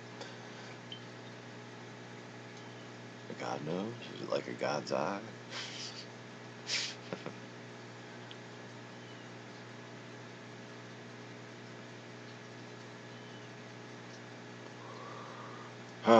This freaking storm. That's crazy, man. Yeah, I could see why. You know, unless that was shorthand for something that he knew about. Like, I'm not aware of any like motorcycle part or sailing mechanism.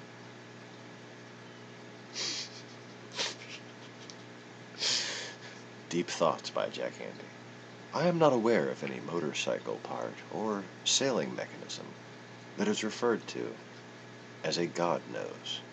But one day my friend Emily's dad was asked this by a man he referred to as a crazy person. This has been Deep Thoughts by Jack Handy.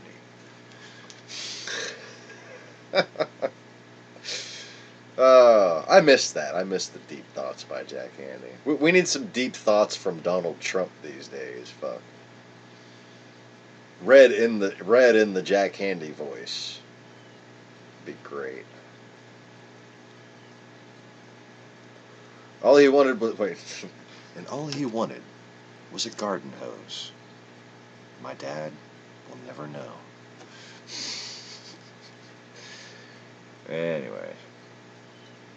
So, the pattern of hacking thing, man. Good video, Rachel. Good work in general.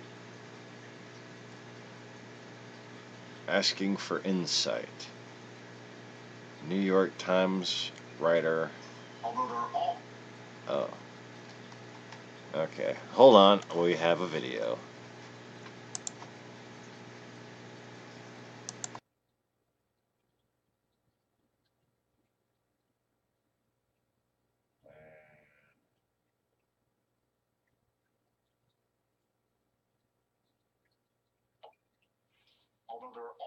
kinds of issues that I care about and all kinds of issues that I intend to work on. The single most important thing I can do is to help in any way I can prepare the next generation of leadership to take up the baton and to take their own crack at changing the world. That was former President Barack Obama at the University of Chicago in April, his first in just a handful of public appearances since he left office in January. Our next guest says while the president did deserve a break from the spotlight, the country needs him to start speaking out again. Caroline Randall Williams writes in the New York Times a piece titled, "President Obama, Where Are You?" It reads in part, "President Obama, now is the time to start talking. I recognize and respect your deliberate approach to navigating these fraught times, but this relentless subtlety has become wearisome. Mr. Obama, now is not the time to follow the keep quiet rules while the new administration plays moral equivocator to a much aghast nation. It's time for you to come back."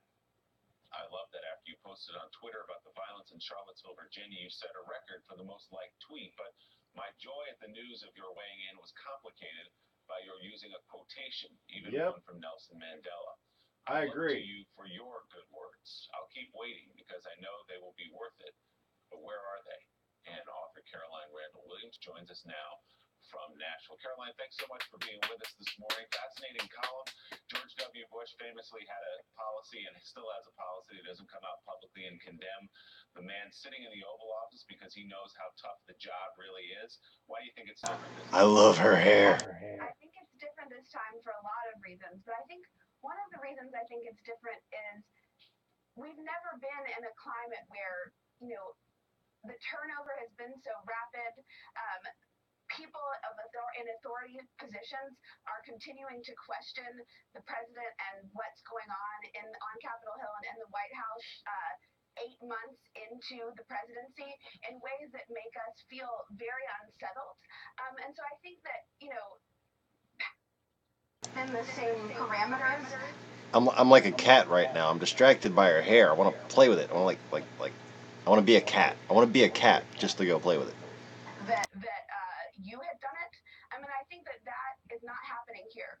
So President Obama privately is not happy with what's been happening in the country in the 7 months since he left office. But what do you think he would accomplish by Suddenly I want to be an eagle, too. Going out, let's say, making a speech, something like Mitt Romney did during the campaign, condemning the sitting president of the United States? Do you think there's a risk that would further tear apart the country? So here's the thing. I don't think that I'm not asking for condemnation. What I'm asking for is some insight, from those of us who are sitting here bewildered, some insight into what we can do, from somebody who knows how the machines of politics work more informedly. Because I am a private citizen who tries to be civic-minded and engaged, but I'm interested in knowing from somebody who really has a sense of how things do get done, what he thinks we need to be doing. Because there's also so much language of chaos that's coming down from Washington and from the media right now, and I want to know what his take on some of that is, because I think a genuine sense of, I wrote panic in my article, and I don't know that panic might be a bit extreme, but there is a sense of unrest that I'm really invested in understanding and knowing if the scale of my discomfort is reasonable, and I think that he's somebody that I would look to and trust his insight in that. Caroline, John Heilman has a question for you. Hey, Caroline, I think you speak for millions of Democrats who would like to hear more from President Obama right now, but I'm trying to gauge a little bit your tone. I run into liberals and former supporters of the president all the time who are almost at this point a little angry at him for not engaging more, who feel like he's being in some way irresponsible for not being more actively involved in the civic dialogue right now, for not taking on Donald Trump. You seem to me like you kind of wistfully want him to be sort of a pundit here, like you want to hear what he has to say, his take on views, but do you feel in some way kind of almost agitated or angry about the fact that the president is on the sidelines at this point in the Trump administration? Well, what I will say is, yes, I'm frustrated because I do think that when, as I said, I only ever voted voted for Barack Obama until November of 2016. I was not able to vote before that because I hadn't yet turned 18 years old. So I was raised up in the political space where he was the president. And, you know, he's saying that he wants to enable young people to take on their civic responsibilities. Part of that is coming back in and giving us the tools to navigate a situation that we were not prepared to navigate. There's talk about the 25th Amendment being pulled out. The president, after Obama being a president where people are questioning his fitness in genuine terms, is not a normal circumstance in which to move into your next chapter of navigating a political space. So I do think that it is his responsibility to come and talk to us, actually. Caroline, Noah Roth from the Commentary Magazine. The president, over the course of his presidency from 2009 to 2017, lost 1,042 Democrats their seats. We all remember what happened with Congress. We all remember what happened with governorships. 25 states are in 100% Republican control. The president made 150 down-ballot endorsements in legislative races where you have the Democratic farm team. The result was they lost chambers in Iowa, Minnesota, and Kentucky. Democrats are already engaged in the Trump era. Republicans are a little discouraged. Do you think that getting President Obama off the seat might be counterproductive? Might the president getting off the Reds chair engage Republicans in a way they're currently not engaged? I don't think that we can be afraid of. I don't think that we can be afraid of engaging with people of opposing views. I think that part of stepping back and not having these conversations is what has bred things like what happened in Charlottesville, things that we haven't seen in generations because we haven't pushed all of this up and out. There is no way around this. We have to go through it. So I think that we have to have the conversations. Caroline Randall Williams, really appreciate you being on with us this morning from Nashville to talk about your piece. It's in the New York Times. Everybody can check it out. Thanks so much. Thank you. Governor Dean, what do you make of the idea that President Obama needs to be doing more? Would that be helpful in this moment? Well, from a political point of view, no. You only have one president at a time, and to violate that would actually give Trump a target at which he could, carry on.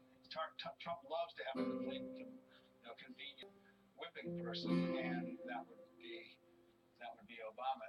There is a way to do this, but you have to really thread the needle. The other thing, I think Carolyn's generation is fantastic, but they have to make their own way now. I mean, it's our job to coach. It's our job to lift up. I think the former president, is trying to do that, as are a lot of us.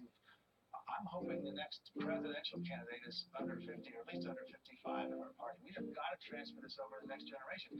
The Trump election, I think, was in a sense their generation's Edmund Pettus Bridge or Kent State, and their principles have been violated as a whole generation. But they're going to have to fight through this by themselves. Obama can't do it. He is not the president anymore. You only have one president at a time. And I think if he gets into this big time, he makes it easier for Trump, not harder. Do you worry about something we've talked a lot about on this table, which is progressives and Democrats making some kind of assumption in their minds that Trump is so bad as a president, this is their point of view, that they're going to win 2020 just on the basis of Absolutely not. I think we might win 2018 that way. It will not be an incumbent president without. But that's what I mean. But you worry about that perception. I don't worry about that. I don't talk to anybody who thinks we're going to walk in 2020. They're mostly agonizing about which one of the gazillion candidates that we have, and they're all great. But more than that.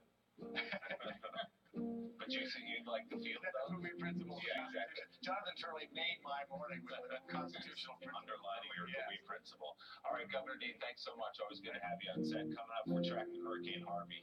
Its sight set on Texas. It's expected to be the strongest storm to make landfall in the U.S. in more than a decade. Bill Cairns joins us with the latest track. It's a old one. Plus, former Homeland Security Secretary Jay Johnson joins us here on the set in New York. And the Trump administration says the president is serious about shutting down the government if Congress does not fund his proposed border wall. And what about the part where Mexico was supposed to pay for it? Morning Joe is coming right back on a Friday morning.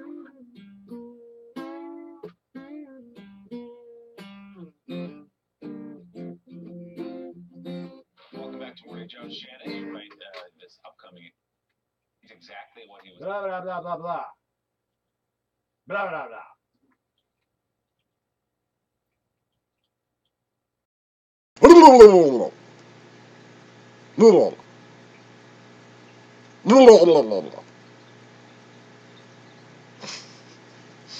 Sometimes my wife does that to me just to catch me off guard. I'll ask her something, and she'll just like look at me and just go, you know, the crazy goat thing. I think it's funny. Anyways, so let's see if we got any updates here. There we go. At about 7 p.m. this evening, that would be just off the coast. So 7 p.m. we're talking about, this is local time here. The sun is setting and the hurricane force winds are now coming onshore as the sun is setting in this area. And then after this, the storm will weaken slowly, and then they still think it can do this button hook thing here, maybe only as a tropical storm. But regardless, this is Tuesday, and then this is Wednesday up here near Galveston, the Galveston Bay area. So that's the long-term trend. So we're going to deal with the immediate threat, and that's going to be with the landfalling storm in the eye, and also with the storm surge that comes along with it. This is at 5 p.m. this evening. This is one of our computer models. It's a short-range computer model. It's pretty accurate. It is showing where the eye is located here, getting into the really squally heavy bands on the western side. With hurricanes, the strongest side is on the eastern side, and then that's where the strongest winds will be found. Not that they're weak on the backside, but usually the strongest winds are in the northeast quadrant of the storm, we call it. And there we are, Corpus Christi, almost in the eye of the storm at 11 p.m. this evening. So you could go through, get the really strong eye wall. Winds could go calm about 11 p.m. this evening at Corpus Christi, and then we'll probably be in the eye since it's moving slowly, maybe 4 or 5 hours, and then we'll have to get the back. Then the back edge will come on through, and the hurricane force winds will click right back on. So what a night it's going to be there for Corpus Christi, and anyone that's decided to wait that storm out there, it's going to be a rough evening, and then you have to get to the flooding after that. So my advice is Corpus Christi, if you can get out, you have the resources to do so, you're almost out of time. It's really getting late in the game. The current winds are now 39 at Port Isabel, so now we got our first tropical storm force gusts. Once you start to get into sustained tropical storm force winds, that's when power starts to come out. And this is by midnight tonight. Our computers are estimating in that northern eye wall, this is right around Corpus Christi, 97 mile-per-hour winds are possible. That's enough to do some roof damage. That'll knock down trees. We'll have significant power outages all in that area. And then, as we mentioned, during the day tomorrow, the winds will slowly weaken. Even our friends in Victoria could see hurricane force gusts as we go throughout the night tonight into tomorrow morning. So again, the immediate concerns, guys, is the winds and the storm surge, and then for like the next 5 days after that, we're going to talk about the rainfall and the historic flooding on the rivers. All right, let's get there. Let's bring in Carrie Sanders in Port Lavaca, Texas, which is a coastal town under this hurricane and storm surge warning. Carrie, we've heard about these mandatory evacuations being ordered. Please tell me people are listening. No. Welcome to Texas. The traffic out here late last night was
You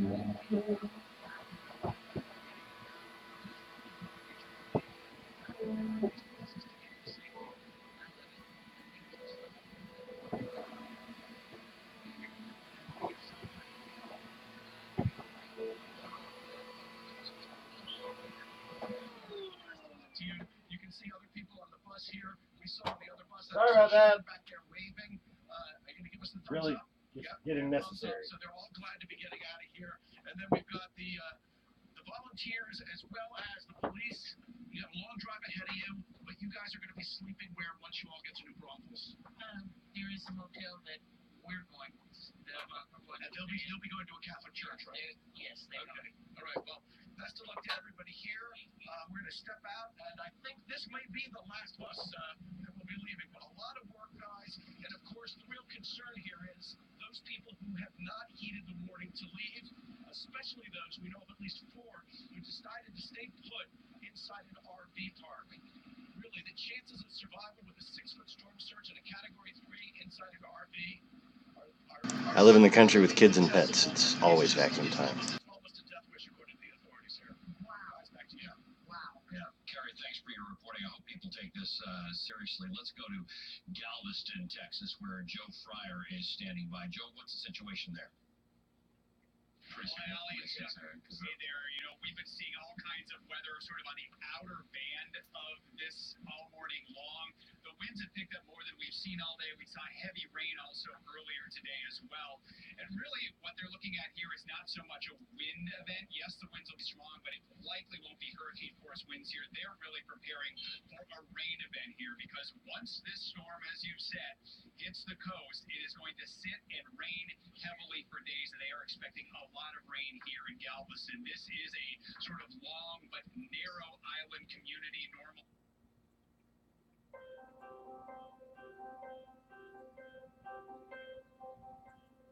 There's way too many people that are embarrassed to smile. Most clients have already been to a dentist, and they feel like they can't afford a real smile makeover.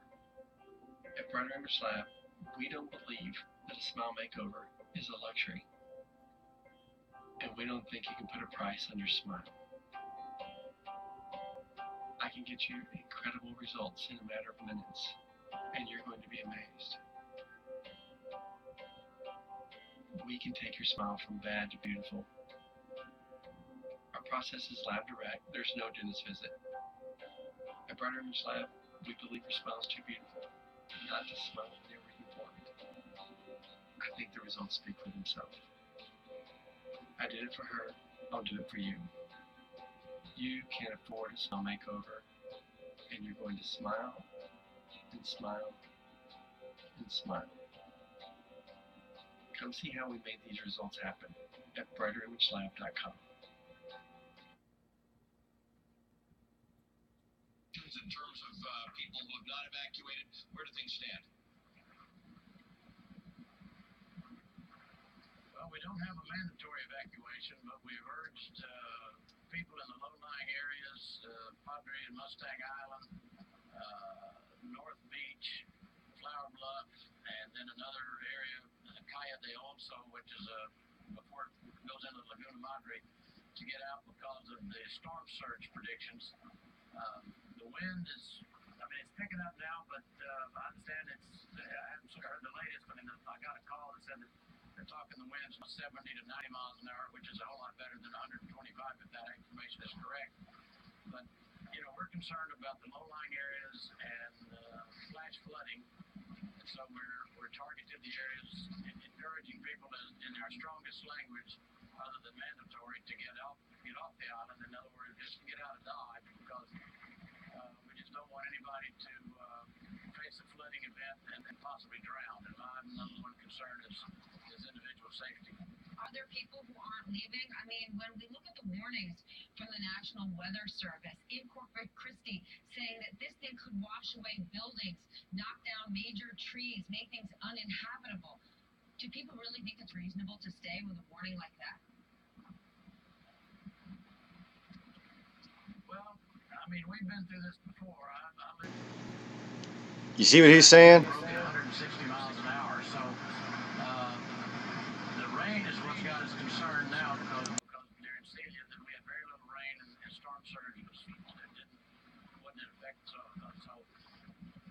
rain and the storm surge combined is what we're concerned about in the low-lying areas. The wind at this point, while it's a little stronger than Interesting question. northern blowing in the wintertime, is not a concern to us as much. At least to me, it's not. We've got good building standards in our community.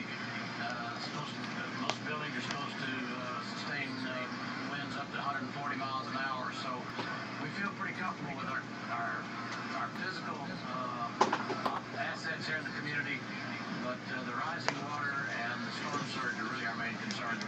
Okay. You're talking like a National Guardsman as opposed to a combat veteran. Here's the deal.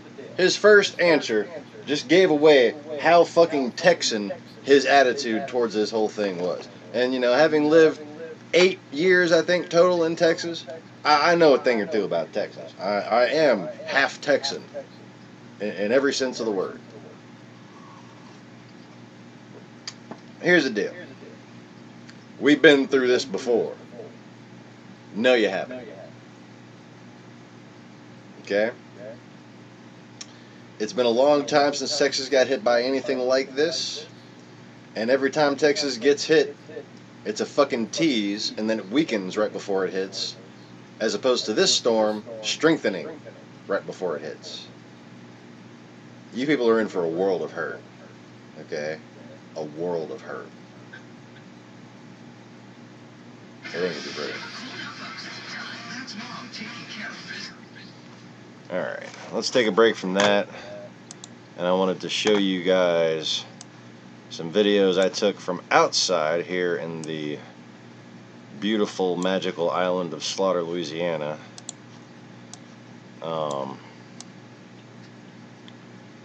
And here I'll start with some still images. If they'll show up, will they? Yes, how about that? So, I was just kind of seeing these weird patterns of clouds showing up outside. Very rigid, like angular, just fucking weird patterns.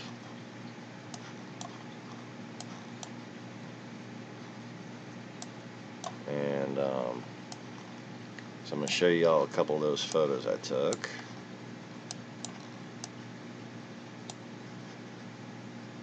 See what I'm talking about? It's like just weird. Let's see, who wants to go first? You, okay. You can't see it quite as well as it seemed to be apparent in real life, but there's like wave patterns, like regular wave patterns. If I ever saw signs of weather manipulation, this is... Oh. And you know, don't assume a government's doing it. Okay? There could be a lot of different things doing this. I could be one of them. Real shit. Oh, and Emily asks, if the planes are collapsed, is every act a magical act? Not as long as you still have a physical body. But I see what you're saying.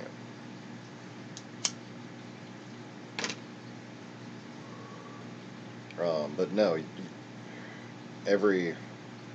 you will not be as you are in a dream state unless you fully ascend.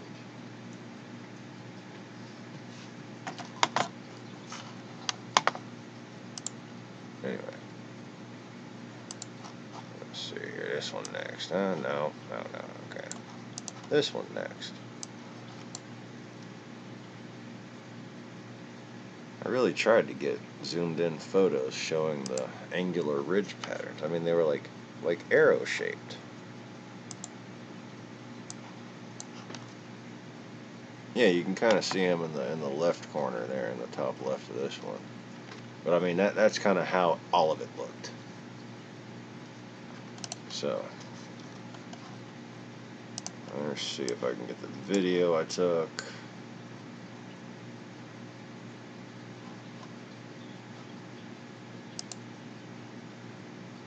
Oh, and there's another one. This is the one I took right from outside my house. Look at all that craziness. There you go. Check that out.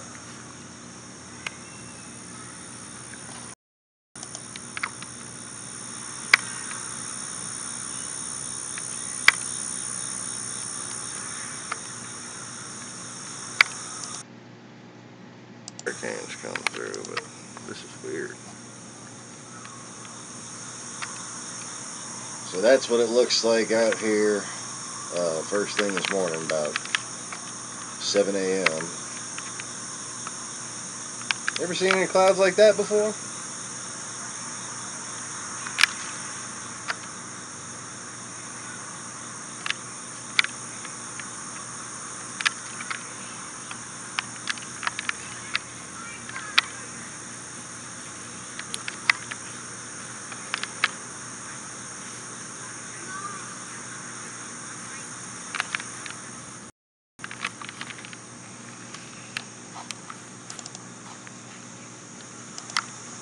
So, there's Harvey.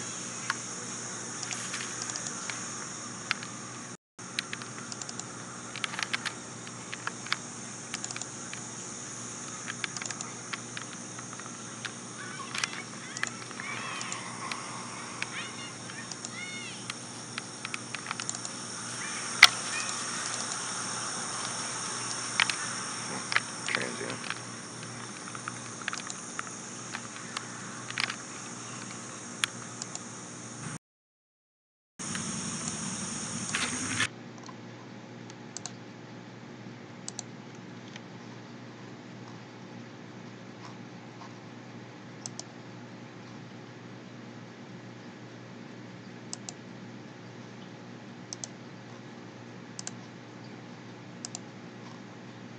Alright, give me 1 second. I'm trying to make myself a new folder.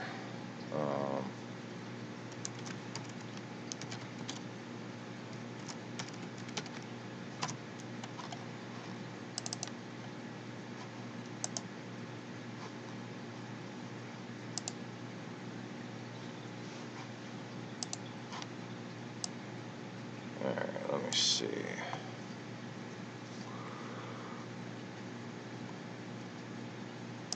67 is not it. Right. Earlier.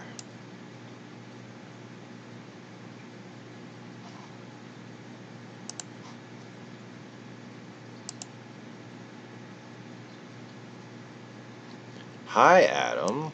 Why did it drop down to 1 watching and my video's having problems now that you've arrived?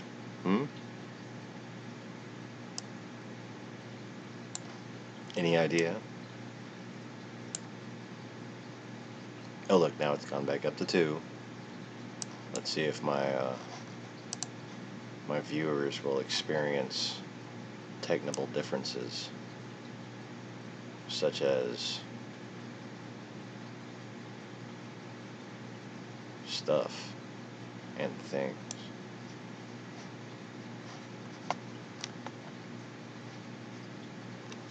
Oh, you're from Ireland, and your icons iron.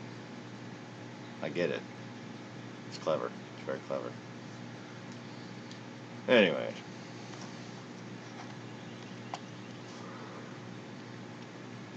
So, anybody else in here? Tell me if you just had a bunch of problems when our new friend Mr. Adam Eves, which doesn't.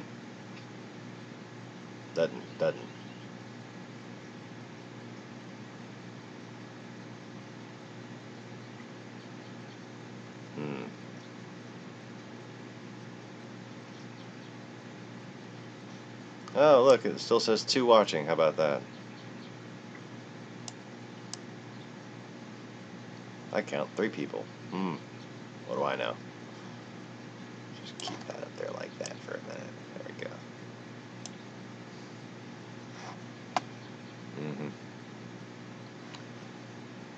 So, we were playing with the video camera. I was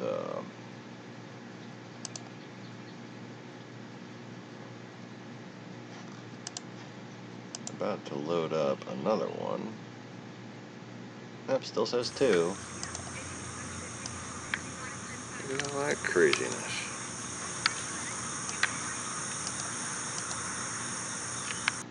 Alright, don't need to see that one again.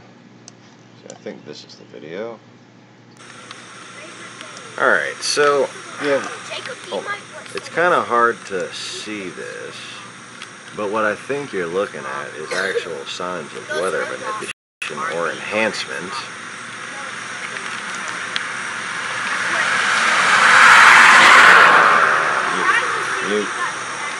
Mute. And, okay. Alright, so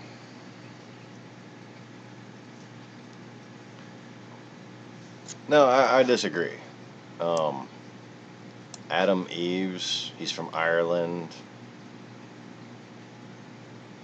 and a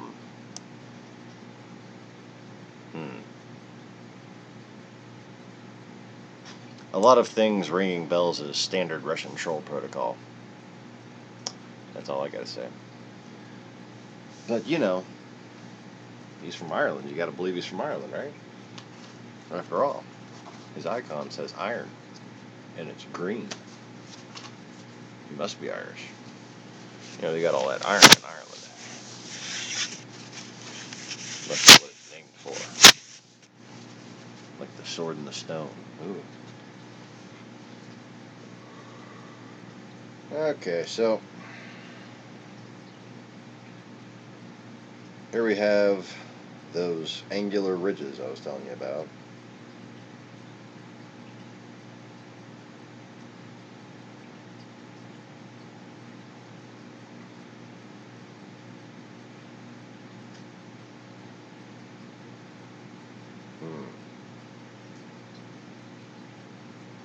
Yeah, anybody know what the fuck that is?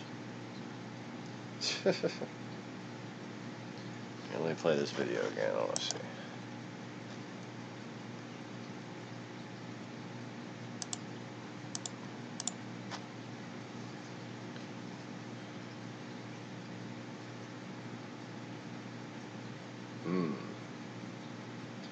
As do many Russian trolls, but you never know.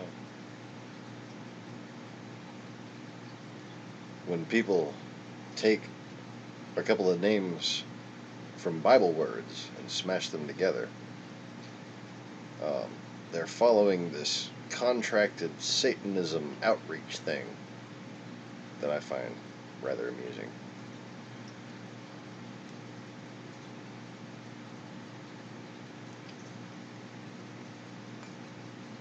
Like a whole bunch of YouTubers all kind of pledge themselves.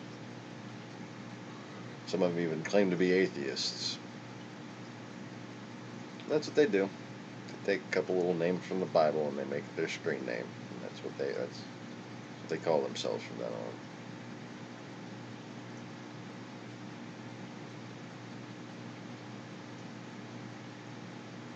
It's a good way to spot a Satanist if they're otherwise acting like a Satanist and they happen to have a name that doesn't tell you where they're from or anything about them, that just happens to be a word from the Bible. Probably a Satanist. Probably a KGB type Satanist too. But anyways.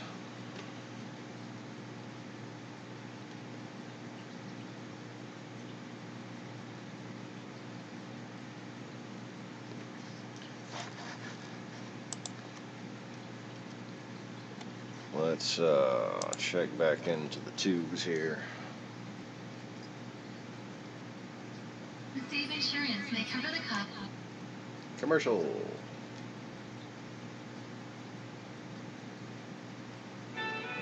This is our summer vacation. Acura. I love Acura. This is our day at the beach. And this is the Acura MDX. Hurry to the Acura Summer Performance event for some of the most exciting offers on the market. And they're all in championship white, just like the baby Jesus lights. MDX for $4.99 a month from well-qualified customers. Don't miss the spank going on now.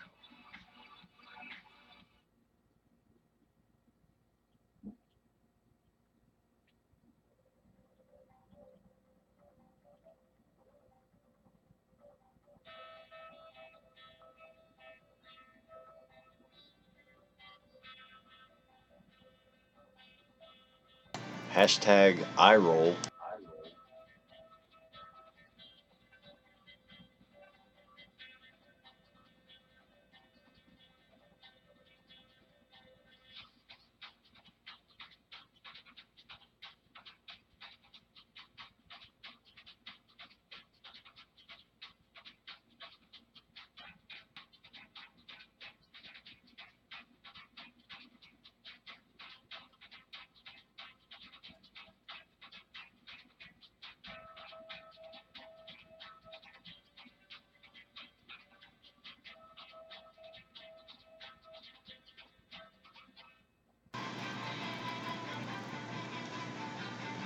So, person with the 2 Bible names, just to check to make sure you're not what we think you are, a bot.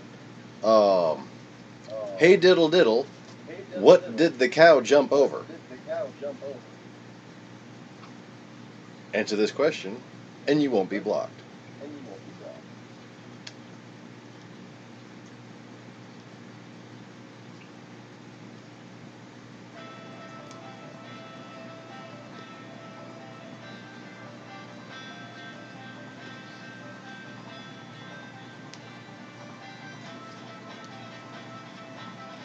10 seconds. 10 seconds.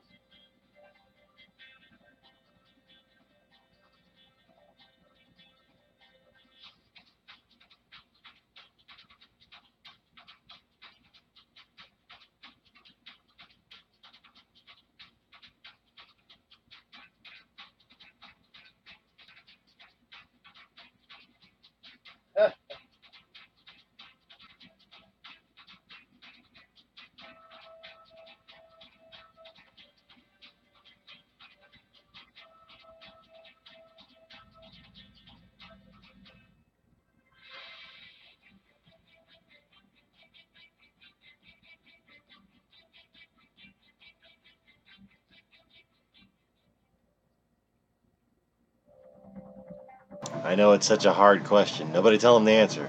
Nobody tell him the answer.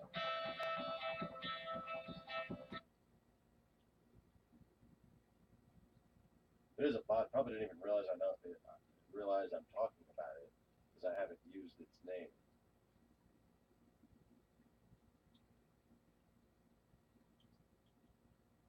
All right, let's see. More about Hurricane Harvey. Hurricane Harvey is definitely a dangerous storm headed for the Texas coast. And as you mentioned, the real big threat with this one is the flooding from the nearly 3 feet of rain that's forecasted in some areas, and also the storm surge. So those are probably the 2 biggest hazards that people in the path of Hurricane Harvey are facing.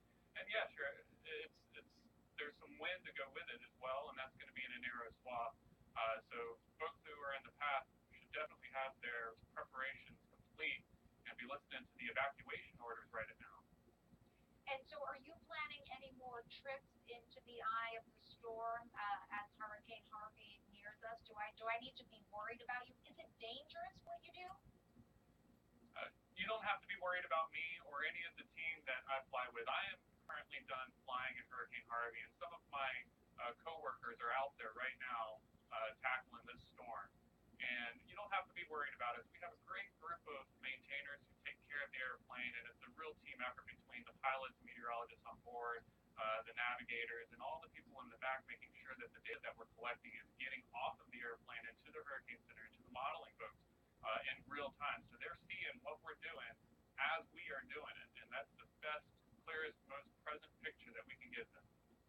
Wow, what an extraordinary job you have, Ian Sears. Thank you so much for being with us and telling us about it. Thank you. But the number of oil rigs and refineries in the path of the storm are stopping offshore operations and evacuating personnel as Hurricane Harvey approaches. For more on that, let's go to CNN's Allison Contact. Allison, give us a sense of what impact the storm could potentially have. Do you see what I see? Ello no existi. For U.S. oil and gas production. Just to give you an idea, almost 30% of all the refining that's done in the U.S. is done right in the path of where Harvey is headed. So what's happening right now, out in the Gulf of Mexico, you've got oil platforms shutting down. In turn, you've got refineries. That's where the oil that comes up out of the ground of the Gulf of Mexico, that's where it is refined. These refineries. So for those few, blessed few who managed to find this channel through all the needles in the haystack or whatever, welcome to the Lost Begotten channel, where we prove almost every day that Russian fuckery and hackery tries to control everything you think. Spot gas market. So what in turn what you're seeing once again, the distributors, the retailers, they're going ahead and hiking their gas prices. The good news in all this, Marissa, is that gas prices right now, the average price for a gallon of gas is $2.35. Gas prices are at historic lows. So the thinking is, if you do go fill up your tank of gas this weekend and throughout the week, you may not get too much sticker shock. Marissa. All right, Allison Combeck. Thank you so much. And of course, we will keep you updated on Hurricane Harvey. But up next, why some world they may be putting their lives in danger. Yeah, that's what people have to know. Even after the storm passes, you know, there's big rain, power lines could be down. It's just not a safe place to be, even afterwards. Don Champion, thank you so much. Sorry, go ahead, Don. And this is a long duration. This is a long duration storm too. You have to remember that. We're going to be feeling the rain and the wind through at least the weekend. So this is going to be a long, dangerous event for these folks here. Yeah, indeed. And you will be there. We really appreciate you talking to us, Don. Thank you so much. Well, the Texas National Guard has been activated in response to Hurricane Harvey. That announcement was made on Twitter just after 9 a.m. Eastern Time. The White House says President Trump is monitoring the hurricane and is ready to provide resources to the Gulf region as the storm gains strength. Mr. Trump took to Twitter yesterday, writing, quote, "As Hurricane Harvey intensifies, remember to plan ahead." Good advice, Mr. President. And Texas Governor Greg Abbott shared Not the this president. on Twitter, Got it right the first time. Spoke with President Trump and heads of Homeland Security and FEMA. They're helping Texas respond to Hurricane Harvey. Meanwhile, the president is now attacking another member of his own party. Senator Bob Corker questioned the president's stability and competence last week. Well, Mr. Trump wrote on Twitter this morning, quote, "Strange statement by Bob Corker, considering that he's constantly asking me whether or not he should run again in 2018. Tennessee, not happy." That comes as the president is escalating his feud with Majority Leader Mitch McConnell as well. And he's launching these new attacks as Congress faces key legislative deadlines, including one on funding the government. And as you may recall, Mr. Trump threatened to shut down the government over funding for his proposed border wall. The White House did not back down from that threat yesterday. So President Trump's over and over again during the campaign that Mexico would pay for the wall. So why is he now threatening a government shutdown if Congress would pay for it? The president's committed to making sure this gets done. We know that the wall and other sunny skies at 9 a.m. Around the local area at 9 a.m. In Terrell, partly sunny and 77. Wind east at 10 miles an hour. DFW Airport, cloudy and 78. Wind east at 9 miles an hour. Paris, mostly sunny and 73. Wind east at 13 miles an hour. Texarkana, sunny and 72. Wind east at 6 miles an hour. Shreveport, cloudy and 74 degrees. Wind east at 8 miles an hour. Jacksonville, cloudy and 74 degrees. Wind northeast at 7 miles an hour. Palestine, cloudy and 76 degrees. Wind northeast at 8 miles an hour. And at Corsicana, partly sunny and 80 degrees. Wind northeast at 6 miles an hour. Elsewhere across the four-state region, Oklahoma City, cloudy and 68. Little Rock, partly sunny and 71. Jackson, Mississippi, cloudy and 74. Baton Rouge, mostly sunny and 78. And at Houston, light rain and 77 degrees. For the most current information, check us out on the web at www.weather.gov/shd. This is NOAA Weather radio, station WXK36, operating on a frequency of 162.475 megahertz, providing the latest weather information on a 24-hour basis. Broadcasts originate from the National Weather Service office in Shreveport, Louisiana. Please visit us online at weather.gov/SHP. Follow us on Facebook and Twitter at NWS Shreveport. The Tyler climate summary for yesterday, August 24th, 2017. Yesterday's high temperature was 87 degrees. The normal high is 92. The record high is 105 degrees. Corpus Christi, Texas. Nick, what are you seeing? What are you learning? Clarissa, things are really starting to get interesting here. It's just been the last 30 minutes or so that the weather has picked up, and we're starting to really feel those severe weather conditions. The wind has been sustained at a higher velocity. That rain is slowly starting to come down more steadily, and you can in the distance here, those white caps, as recently as an hour ago, we did not see those banging against the seawall, but that gives you a sense of just how things are deteriorating, progressing here. Also, check out the water. We've been out here all morning long watching this water as it rises. The National Hurricane Center said about 3 to 6 feet expected to swell in this bay here, and that water is slowly starting to creep up. We just heard from a congressman here locally in this district is under severe weather warning. He says residents here have about an hour to evacuate, or else they're just going to be stuck here like the rest of us. Local officials here, though, however, have stressed over the course of the last 48 hours to get out. Even still, and it goes without saying, no matter where you are in the country, there is going to be people who decide not to listen to those officials and stick it out. All morning long, we have been talking to those people who decided to wait the storm.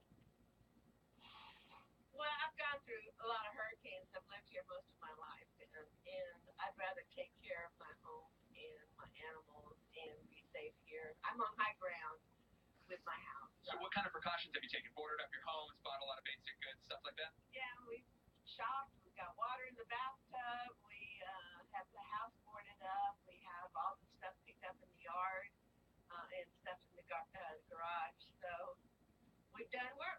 As long as you're on high ground in Corpus, I think you're okay. Back here live in Corpus Christi, you can see that wind is starting to pick up. Those palm trees precariously blowing in the wind. We're staying at that hotel right behind those trees. It has been boarded up. A lot of businesses here have been boarded up. Schools are closed. That goes without saying. The local airport stopped taking flights into and out of Corpus Christi. Big concern here for coastal Texas. Clarissa? Nick Valencia, amazing to see how resilient those residents are. Okay, thank you so much for joining us. Well, happening now at the White House, President Trump is meeting with Secretary of State Rex Tillerson behind Was closed set in doors. 2011.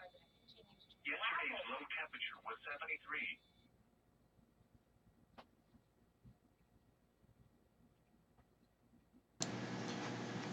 So, I'm very familiar with that beach right there.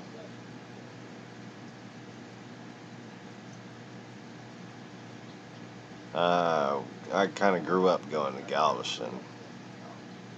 Like the whole time we lived in Houston.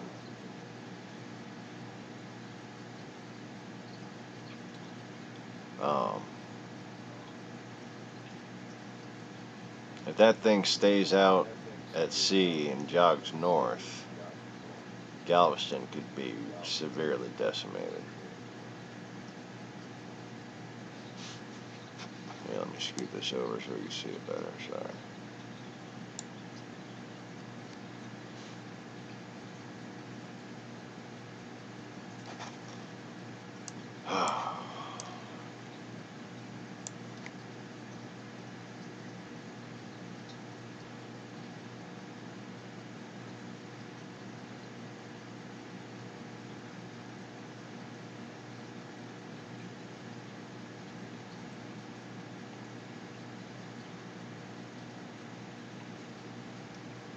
But anyways,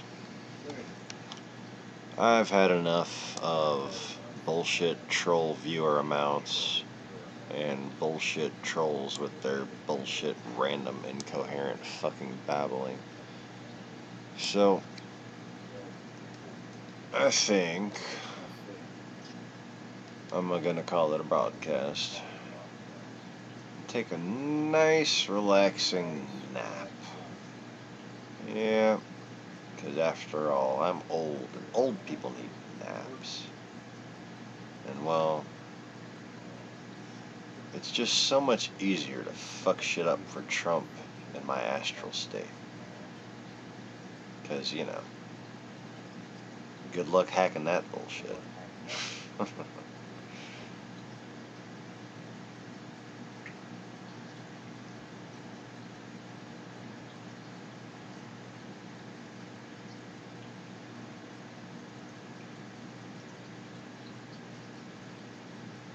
Bus crash kills 17 in southern Russia. Damn. My condolences.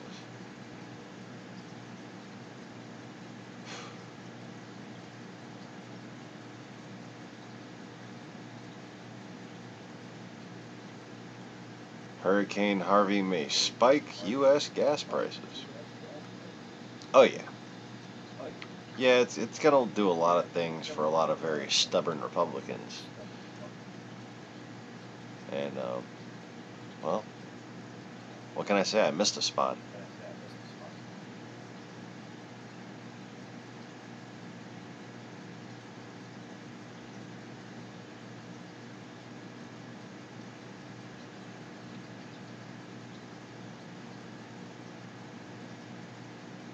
What is Lviv, Ukraine? A fantastic garbage heap of culture and history. Huh.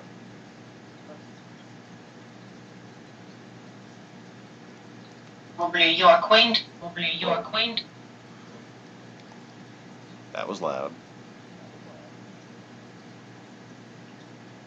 That's what volume should be like on non-suppressed content. Yeah.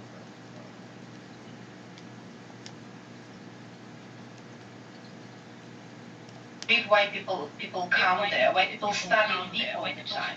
So probably someone will say to you, okay, but it's so banal nowadays to sleep. It's already has been studied well through and through, and but one may say so that Lviv is still it's a fantastic one may say one is a fantastic metaphor by Yuri Vinnichuk. This is a fantastic garbage heap in the sense of history, in the sense of cultural remnants, in the sense of various intersecting, overlapping, coexisting meanings and various symbolic stuff. It's a gigantic, absolutely gigantic symbolic, cultural, like creative in many respects, garbage heap. Yuri Vinnichuk himself wrote a book, Malvalanda, where he laid out this metaphor of the city as a gigantic garbage heap. And this is absolute phantasmagoric stuff when this heroic, very virile, sexual navigate in the sea of borscht, and this all is in the city garbage heap. And one might think, oh my God, it's kind of burlesque. At the same time, it's a very I think relevant metaphor because all these components. Okay. As fascinating as that was, yeah. Gonna have to look into that crap later.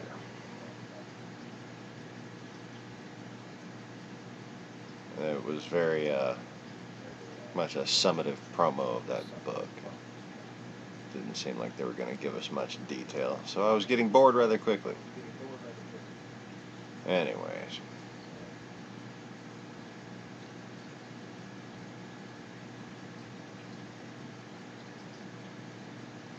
Using smoke grenades to understand the accurate NSX. Well, that sounds like fun. Okay, well, anyways. Thanks everybody who made it in here to watch. For some reason, it's only showing one viewer right now, once again. Pray for us down here in the South Coast, and especially those in Texas who didn't vote for Trump. Yeah, I don't have much sympathy for people who condoned the fucking pussy grabber. I just don't. I have daughters. Fuck all you people. You get what's fucking coming to you. And you know what? To me, collateral damage is just more people in heaven. Okay?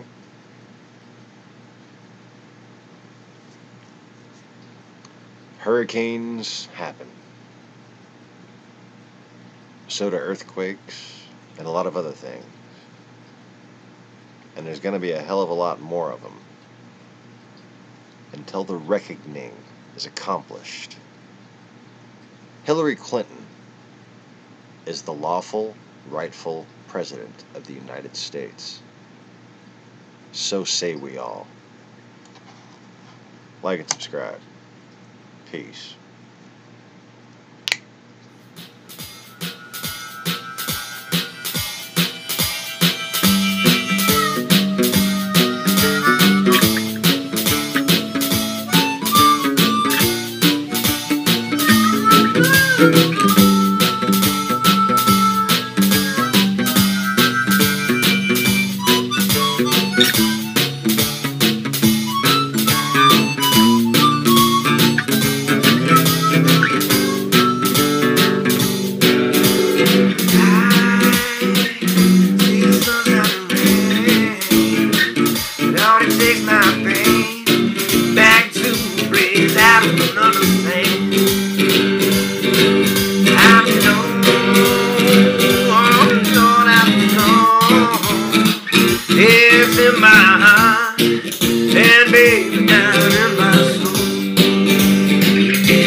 The way it treated me too many times before.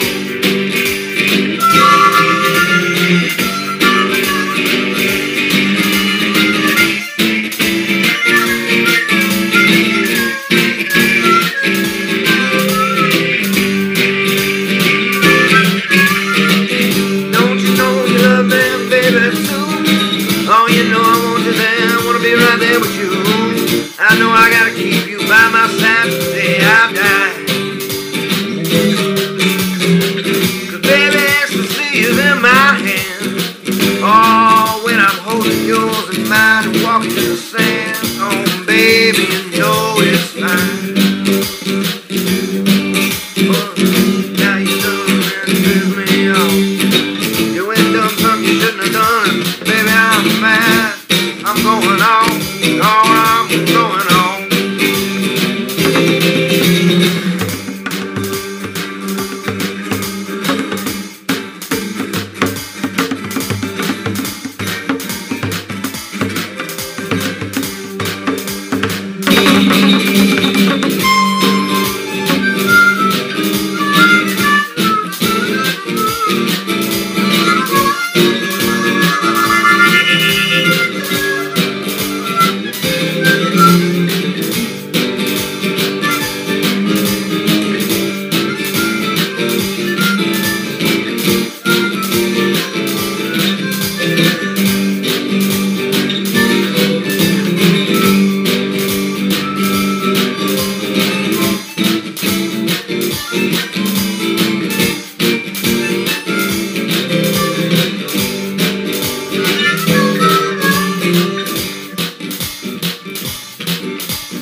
I can't take a breath.